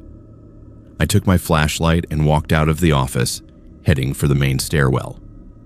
The elevator was significantly colder outside the small heated space, and my breath formed clouds in the beam of my light. I climbed to the 2nd level, walked through the storage areas, checked the windows and doors. Everything was secure, and I continued to the 3rd level, then the 4th, methodically checking each space. It was on the 5th level, the highest point in the structure, that I noticed something odd. The cameras had shown this level as empty, but standing there in person, I could smell something. Cigarette smoke, fresh cigarette smoke, as if someone had been up here recently. I swept my flashlight around the space, looking for any sign of an intruder. Nothing. Just empty floor space, old machinery, and the metal framework of the ceiling above. But the smell was unmistakable. I radioed the security company and reported it. They logged my call but did not seem particularly concerned. Probably residual smell from years of workers smoking up there, the dispatcher said. Those old buildings hold odors forever, but keep an eye out and call back if you see anyone. I returned to the office, telling myself the dispatcher was probably right, but I kept checking the monitor for the 5th level, watching for any movement. Nothing. At midnight, I decided to do another round. This time, as I climbed the stairs, I heard something. Footsteps. Metal ringing against metal, the sound of someone walking on the catwalks above me. I stopped, my heart rate increasing, and called out, "This is security. The building is closed. Whoever is up there needs to come down immediately." The footsteps stopped. Silence. I waited, listening intently. Then they started again, this time moving in the opposite direction, heading toward the far end of the building. I climbed the stairs as quickly as I dared, reaching the 3rd level and then the 4th, trying to track where the sound was coming from. But by the time I reached the 5th level, the footsteps had stopped completely. The space was empty. I searched every corner, every shadow, shining my flashlight into every possible hiding spot. No one was there. I radioed the company again. They advised me to check the exterior fences for breaches and to call the RCMP if I felt threatened. I went back down to ground level and did a perimeter check. All the fences were intact. All the doors were locked from the inside. No one had entered or exited the building since I arrived. Back in the office, I reviewed the camera footage from the past hour. I watched myself climbing the stairs, watched the empty rooms as I walked through them. But on the camera for the 5th level, right around the time I heard the footsteps, I saw something that made my blood go cold. A shadow moved across the frame. Not a trick of light, but a distinct shape, human-sized, walking across the empty floor space. It was there for maybe 3 seconds before it moved out of camera range. I sat staring at that monitor, willing myself to see the figure again to prove I was not imagining things. At 2:45 in the morning, I got my wish. The 5th level camera showed movement again. This time the figure walked directly through the center of the frame. It was a person, or the shape of a person, wearing what looked like work clothes. The image was grainy and dark, but I could make out enough detail to know it was not a shadow or a trick of the camera. Someone or something was on the 5th level. I grabbed my flashlight and my radio and climbed the stairs for the 3rd time that night. My fear had been replaced by a strange determination. I needed to know what was happening. I needed to confront whatever this was. I reached the 5th level and swept my light across the space. Empty. But this time, I noticed something I had missed before. In the corner of the room, scratched into the old wooden wall, were words, names and dates. Workers who had carved their initials and the years they had worked here. I walked closer, reading them. John M. 1932, Robert L. 1945, Thomas K. 1958, dozens of names spanning decades. And at the very bottom, carved more recently but still weathered with age, was a name that made me pause. James Whitaker, 1974-1994. Unlike the others, this one had 2 dates, the year he started working and the year he stopped. In the same year, I pulled out my phone and searched the name. What I found explained everything and made everything worse. James Whitaker had been a 23-year-old worker at the Champion Grain Elevator. In August of 1974, he had fallen from the 5th level while performing maintenance on the conveyor system. The fall had killed him instantly. The accident report noted that he had been working alone, which was against safety protocols. His body had been found at the bottom of the elevator shaft at 2:47 in the morning by the night watchman who heard the fall. 2:47. I looked at my watch. It was 2:51. I had seen the figure on the camera at 2:45, the same time, give or take, that James Whitaker had fallen to his death 50 years ago. I did not run. I should have, but I did not. Instead, I stood there, in that cold, empty space, and spoke out loud. James Whitaker, I know what happened to you. I know you fell from here. I'm sorry, but I am just doing my job. I'm not here to hurt this place or disrespect your memory. I am just here to keep it safe." The wind rattled the walls. The building creaked and settled. Nothing else happened. I walked back down to the office, reviewed the camera footage again, and saw nothing more that night. At 6 in the morning, Gerald arrived to relieve me. I told him everything about the footsteps, the camera footage, the name carved into the wall, the story of James Whitaker. Gerald listened without interrupting. When I finished, he nodded slowly. "You are not the first guard to experience this," he said. "We have had 4 people work this position in the past year. 3 of them quit after a few shifts because of what they saw or heard. I did not mention it when you started because I needed someone who would stay, and I hoped maybe you would not encounter anything. Why did you not tell me?" I asked, anger mixing with my exhaustion. "Would you have taken the job if I had?" he asked. He had a point. I probably would not have, but now that I knew, now that I had experienced it myself, I had to decide whether to stay or walk away like the others. I stayed. I worked that position for 4 months, and I encountered James Whitaker regularly. Not every shift, but often enough that I came to expect it. The footsteps on the 5th level, the shadow on the cameras, the smell of cigarette smoke. Always around 2:45 in the morning, always in the same location. I came to think of him not as a ghost or a threat, but as a colleague. Another worker doing his eternal shift in the building he died in. I would acknowledge him when I heard the footsteps, would say goodnight when I finished my rounds. And in some strange way, I felt like he was watching over the building just as I was. The vandalism and theft that had plagued the site before I started my job stopped completely during my time there. Whether that was coincidence or James Whitaker's doing, I will never know. I quit the job in May when I found better employment closer to home. On my last shift, I climbed to the 5th level one final time. I stood in the spot where James had fallen and spoke to him directly. "I'm leaving now. Someone else will be here to watch the building. But I wanted to thank you for keeping me company these past months. I hope you find peace." The wind picked up outside, rattling the walls in a way that almost sounded like a response.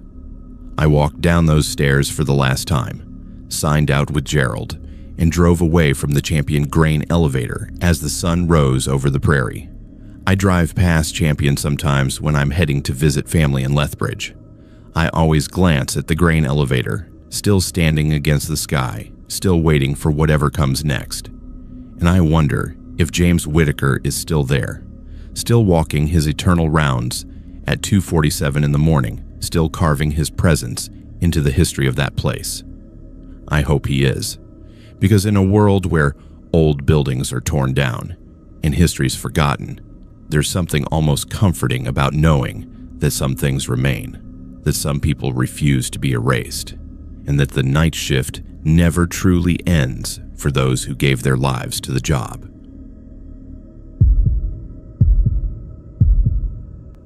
I work as a paramedic in southern Alberta, and I have seen my share of accidents and emergencies on rural highways. Winter driving conditions out here can be brutal, with sudden whiteouts and black ice appearing without warning. But what happened on Highway 2 between Fort Macleod and Claresholm last February was different from anything I had encountered in my 15 years on the job. It was a Sunday afternoon, around 3 o'clock. I was off duty, driving back to Lethbridge after visiting my parents in Calgary. The weather had been clear when I left, but as I drove south, a winter storm rolled in with shocking speed. Within 20 minutes, visibility dropped to almost nothing. Snow was falling so heavily that my windshield wipers could barely keep up, and the highway became a white tunnel with no clear distinction between road and ditch. I slowed to about 40 kilometers per hour, my hands tight on the wheel, debating whether to pull over and wait out the storm. That is when I saw the vehicle in the ditch. It was a white sedan, barely visible against the snow, buried up to its windows in a drift on the east side of the highway. I could see that it was relatively fresh. The snow had not completely covered it yet, which meant it had gone off the road within the past hour or two. I pulled over as safely as I could, activated my hazard lights, and grabbed my medical kit from the back seat. Even off duty, I'm still a paramedic. If someone was injured in that vehicle, I needed to help. I fought through the knee-deep snow to reach the car, already pulling out my phone to call for emergency services. But as I got closer, I realized my phone had no signal. Not unusual in this area during a storm. The driver's side window was partially broken, and I could see blood on the snow near the vehicle. A lot of blood. Fresh blood, bright red against the white, forming a trail that led away from the car toward a fence line about 30 meters away. My training kicked in immediately. Someone was hurt and had left the vehicle, probably disoriented from the crash. I needed to find them before hypothermia set in. I checked inside the vehicle first. The driver's seat was empty, but there was more blood on the steering wheel and dashboard. The airbag had deployed. I could see a purse on the passenger seat and used my gloved hand to carefully open it, looking for identification. The driver's license showed a woman named Rebecca Sawchuk, age 37, address in Calgary. I committed the name to memory and closed the vehicle. The blood trail was already being covered by fresh snow, but I could still make it out. I followed it toward the fence line, calling out as I went. "Rebecca, my name is Andrew. I'm a paramedic. If you can hear me, call out." No response, just the howl of wind and the hiss of falling snow. I reached the fence and saw where she had crawled under it, leaving more blood on the barbed wire. The trail continued into a field, toward a cluster of trees in the distance. I hesitated. Going into that field in these conditions was dangerous. I could easily become lost or disoriented myself, but I could not leave someone out there to freeze to death. I ducked under the fence, tearing my jacket in the process, and continued following the trail. The blood was getting harder to see as the snow covered it, but I could make out disturbed snow where someone had been walking or crawling. After about 50 meters, I found her jacket. It was lying in the snow, blood-soaked, as if she had taken it off. That was a bad sign. Hypothermia victims often experience paradoxical undressing, where they feel hot even though they are freezing and start removing their clothes. I picked up the jacket and pressed on, moving faster now. The trees were closer, maybe another 100 meters. If she had made it that far, she might have found some shelter from the wind. I was so focused on following the trail that I almost did not notice the cabin until I was 20 feet from it. It was a small structure, barely more than a shack, tucked among the trees. Old and weathered, probably an abandoned line shack from decades ago when this area had active ranches. A faint light flickered in one of the windows. Someone was inside. I ran to the door and pounded on it. "Rebecca, are you in there? I'm here to help." The door opened immediately, and I stumbled inside, out of the wind and snow. The interior was dimly lit by a kerosene lantern, sitting on a rough wooden table. And there, sitting on an old cot against the wall, was Rebecca Sawchuk. She was alive, conscious, and holding a blood-soaked cloth to a gash on her forehead. "Thank God," I said, moving toward her. "I am Andrew. I am a paramedic. I saw your car in the ditch and followed your trail here. Are you hurt anywhere besides your head?" She looked at me with wide, frightened eyes. "How did you find me?" "I followed your blood trail from the car," I said, kneeling beside her to examine her head wound. It was deep and still bleeding, but not arterial. Survivable if we could get her to a hospital. "We need to get you medical attention. Can you walk?" "You should not be here," she whispered. "He will come back." I stopped examining her wound and looked at her face. "Who will come back?" She glanced toward the door, then back at me. "The man who lives here. He found me after I crashed. He brought me here, gave me this lantern, this blanket. But then he left, and he said if I tried to leave, I would die in the storm. He said he would be back soon." Every instinct I had started screaming. This was wrong. Everything about this was wrong. No one lived out here. This cabin was abandoned, I was sure of it. And if someone had found Rebecca and brought her here, Why would they leave her alone with a head injury? "We need to leave," I said. "Right now." "I do not think I can walk that far," she said. "I feel so weak." I checked her pupils with my phone flashlight. They were responsive, but she was clearly in shock and had lost blood. I estimated she weighed maybe 50 kilograms. I could carry her if necessary. That is when I heard the footsteps outside. Heavy boots crunching in the snow, approaching the cabin. Rebecca gripped my arm, her eyes wide with terror. "That is him." The door opened, and a man stepped inside. He was large, probably 6'4", wearing a heavy winter coat and boots. His face was weathered and hard, and his eyes moved from Rebecca to me with an expression I could not read. Surprise, maybe, or annoyance. "Who are you?" he asked, his voice rough. "I am a paramedic," I said, standing up and positioning myself between him and Rebecca.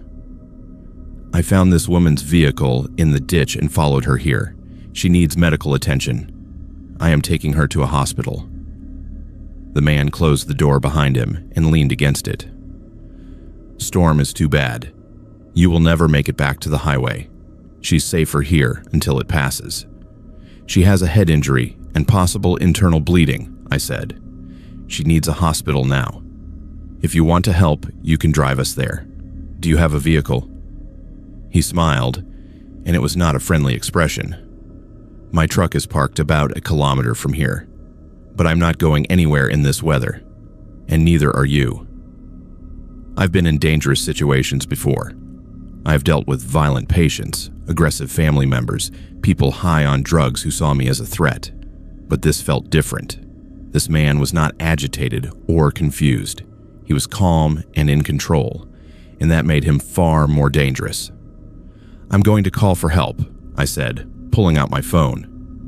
"No signal out here," he said. "Never is. That is why I like it."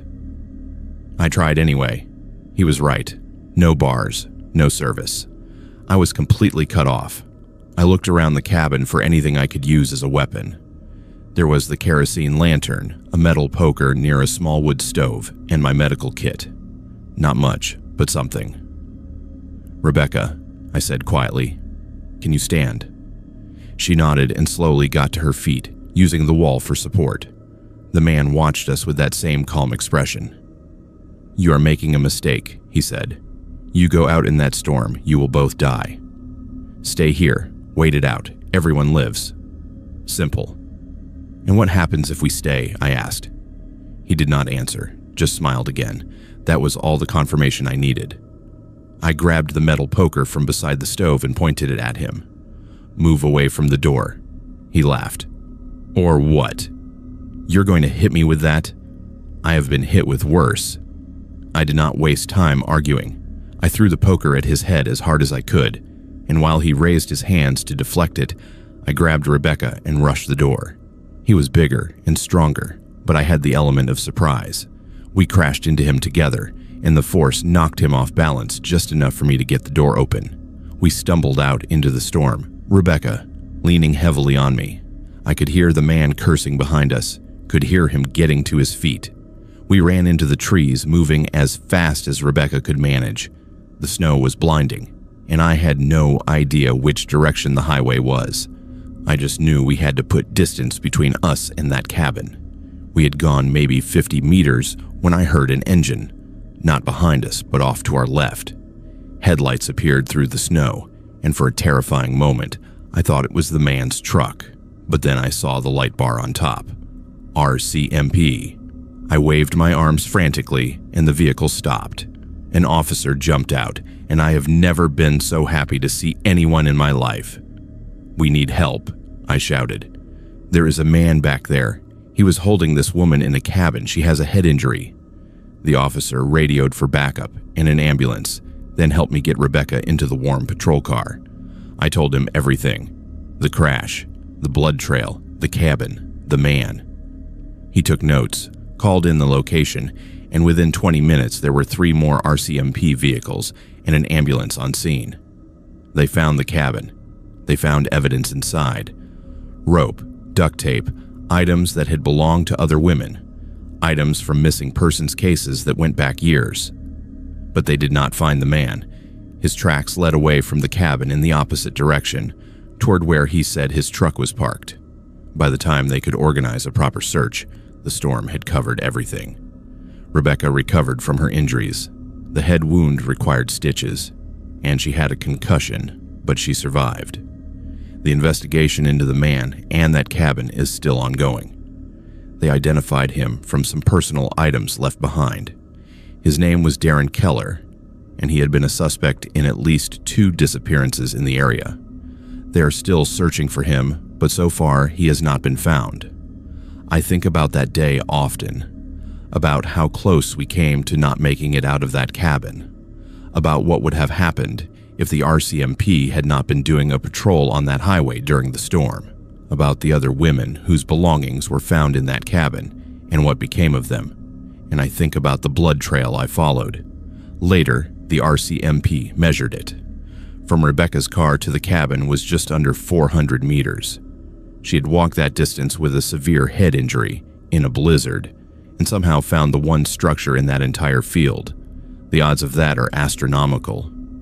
Part of me wonders if she was meant to find it, if Darren Keller had somehow orchestrated it, but that does not make sense either.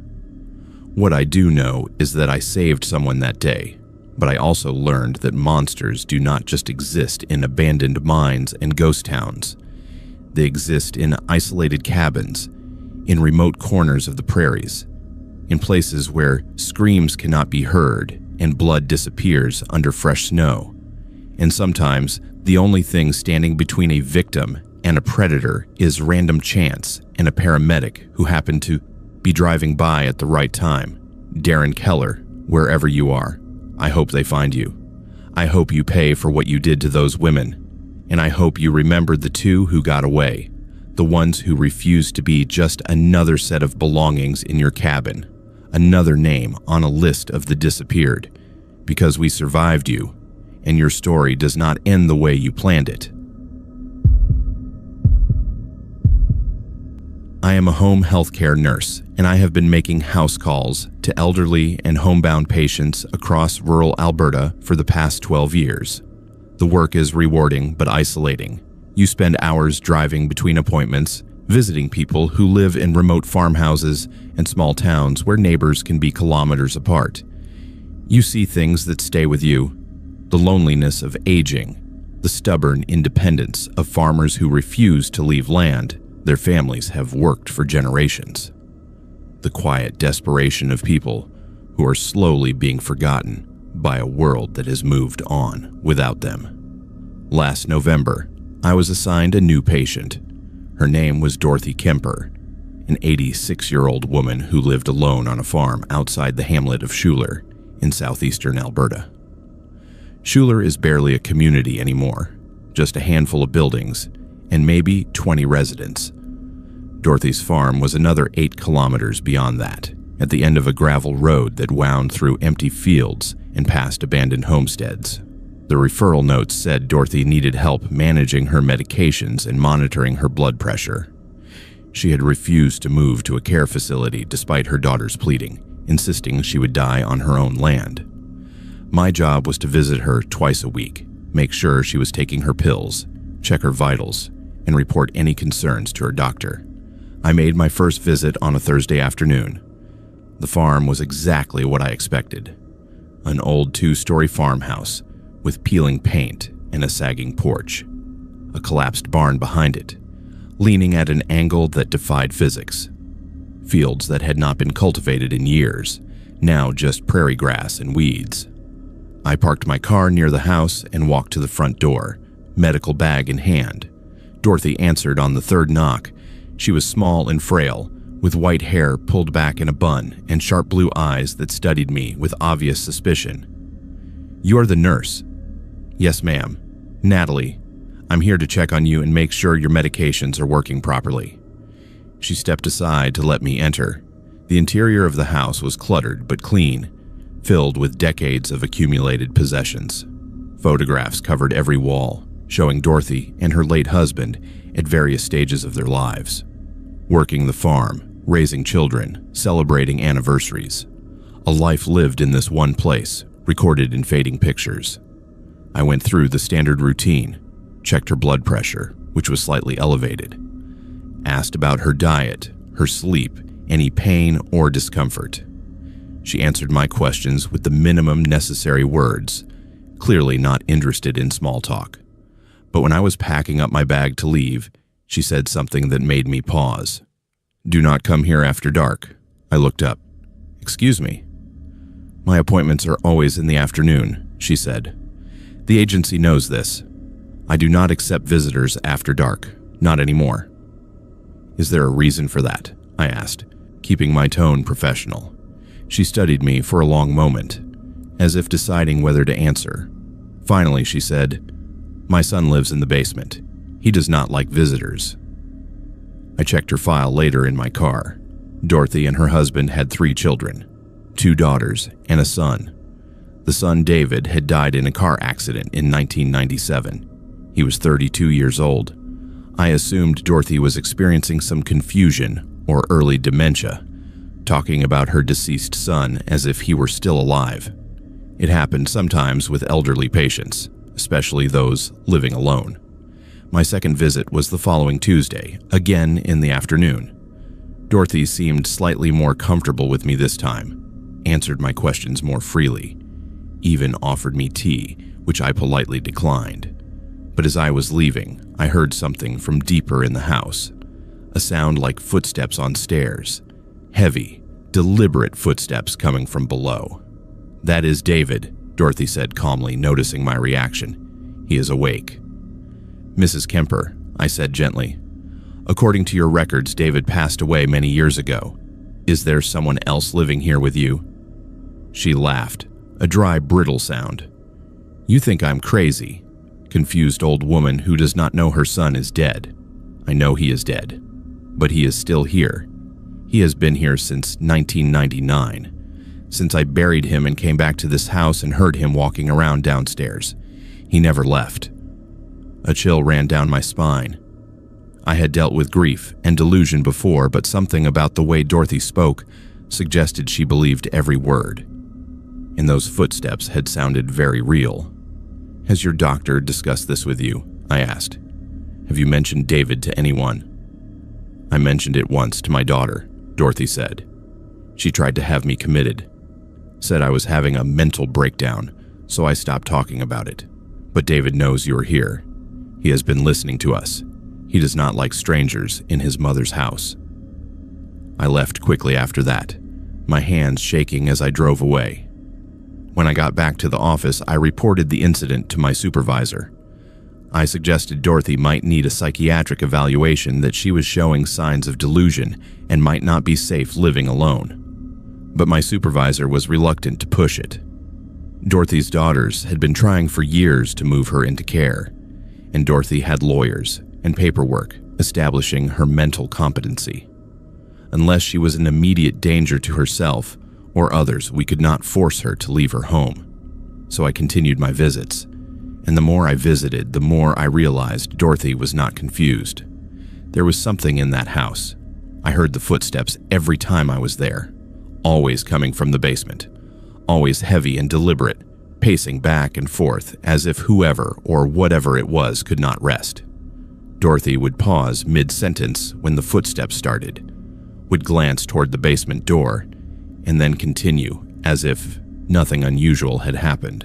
The basement door was in the kitchen, always closed, with a simple hook-and-eye latch on the outside. On my 4th visit, I noticed scratches on the inside of the door, visible through the gap at the bottom, deep gouges in the wood, as if something had been clawing at it from the other side. "Why do you keep the door latched?" I asked Dorothy. "To keep him downstairs," she said simply. "During the day, he stays down there. He does not like the light, but at night, if the door is not latched, he comes up. He walks through the house. Sometimes he stands at the foot of my bed and watches me sleep, so I keep the door latched, and I do not come downstairs after dark. We have an understanding." "An understanding," I repeated, not sure what else to say. "He is my son," Dorothy said.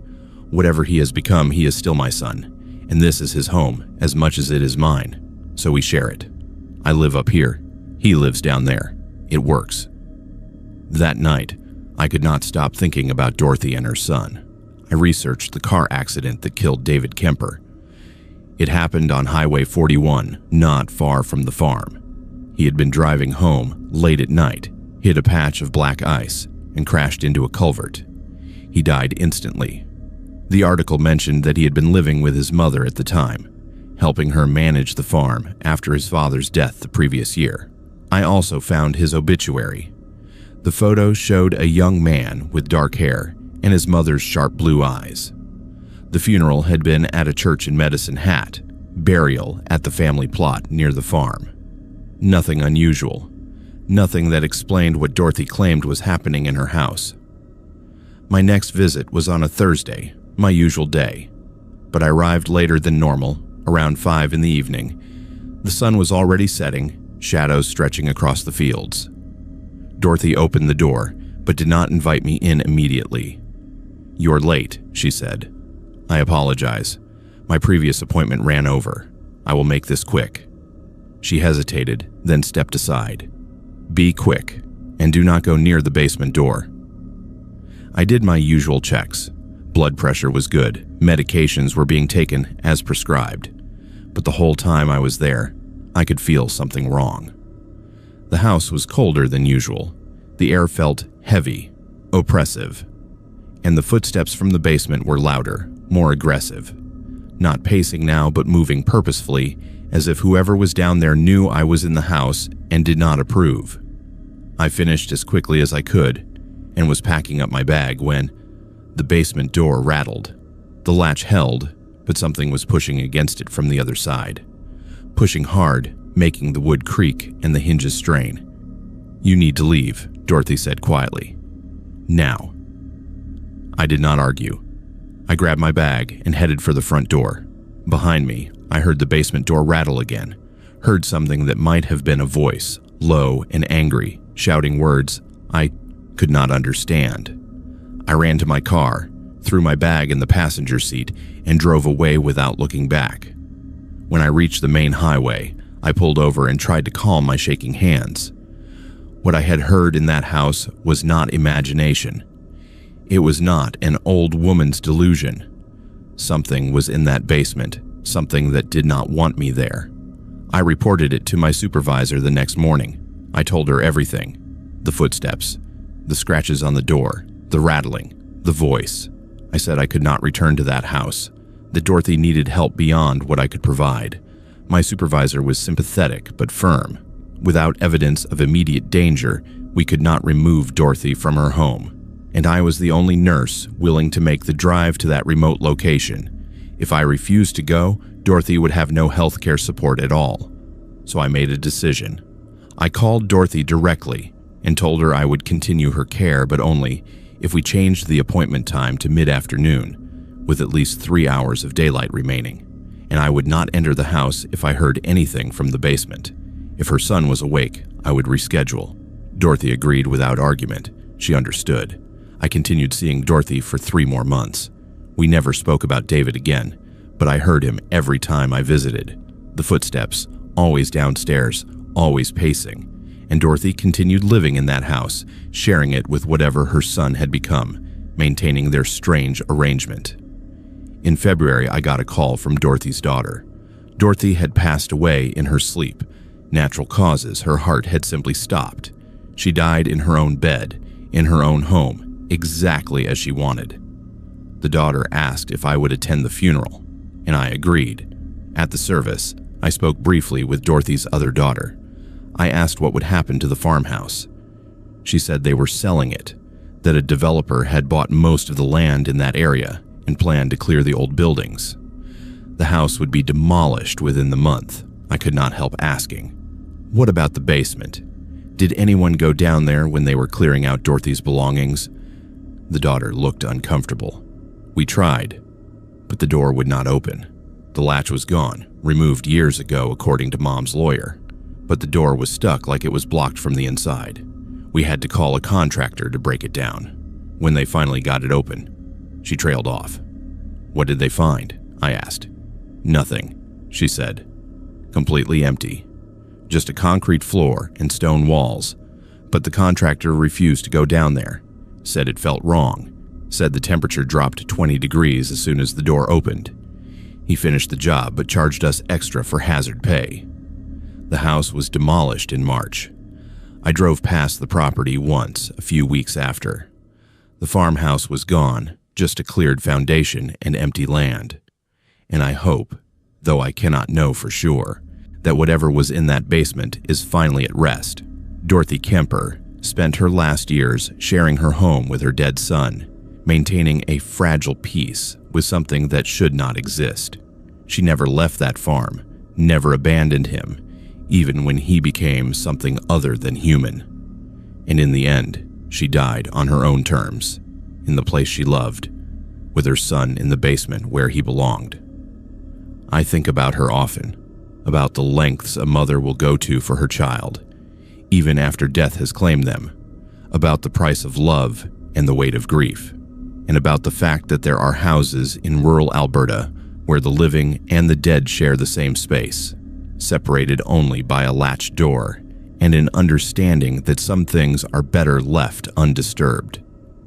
David, wherever you are now, I hope you have found peace. And Dorothy, I hope you finally have the rest you deserve, free from the burden of protecting a son who could never truly leave home.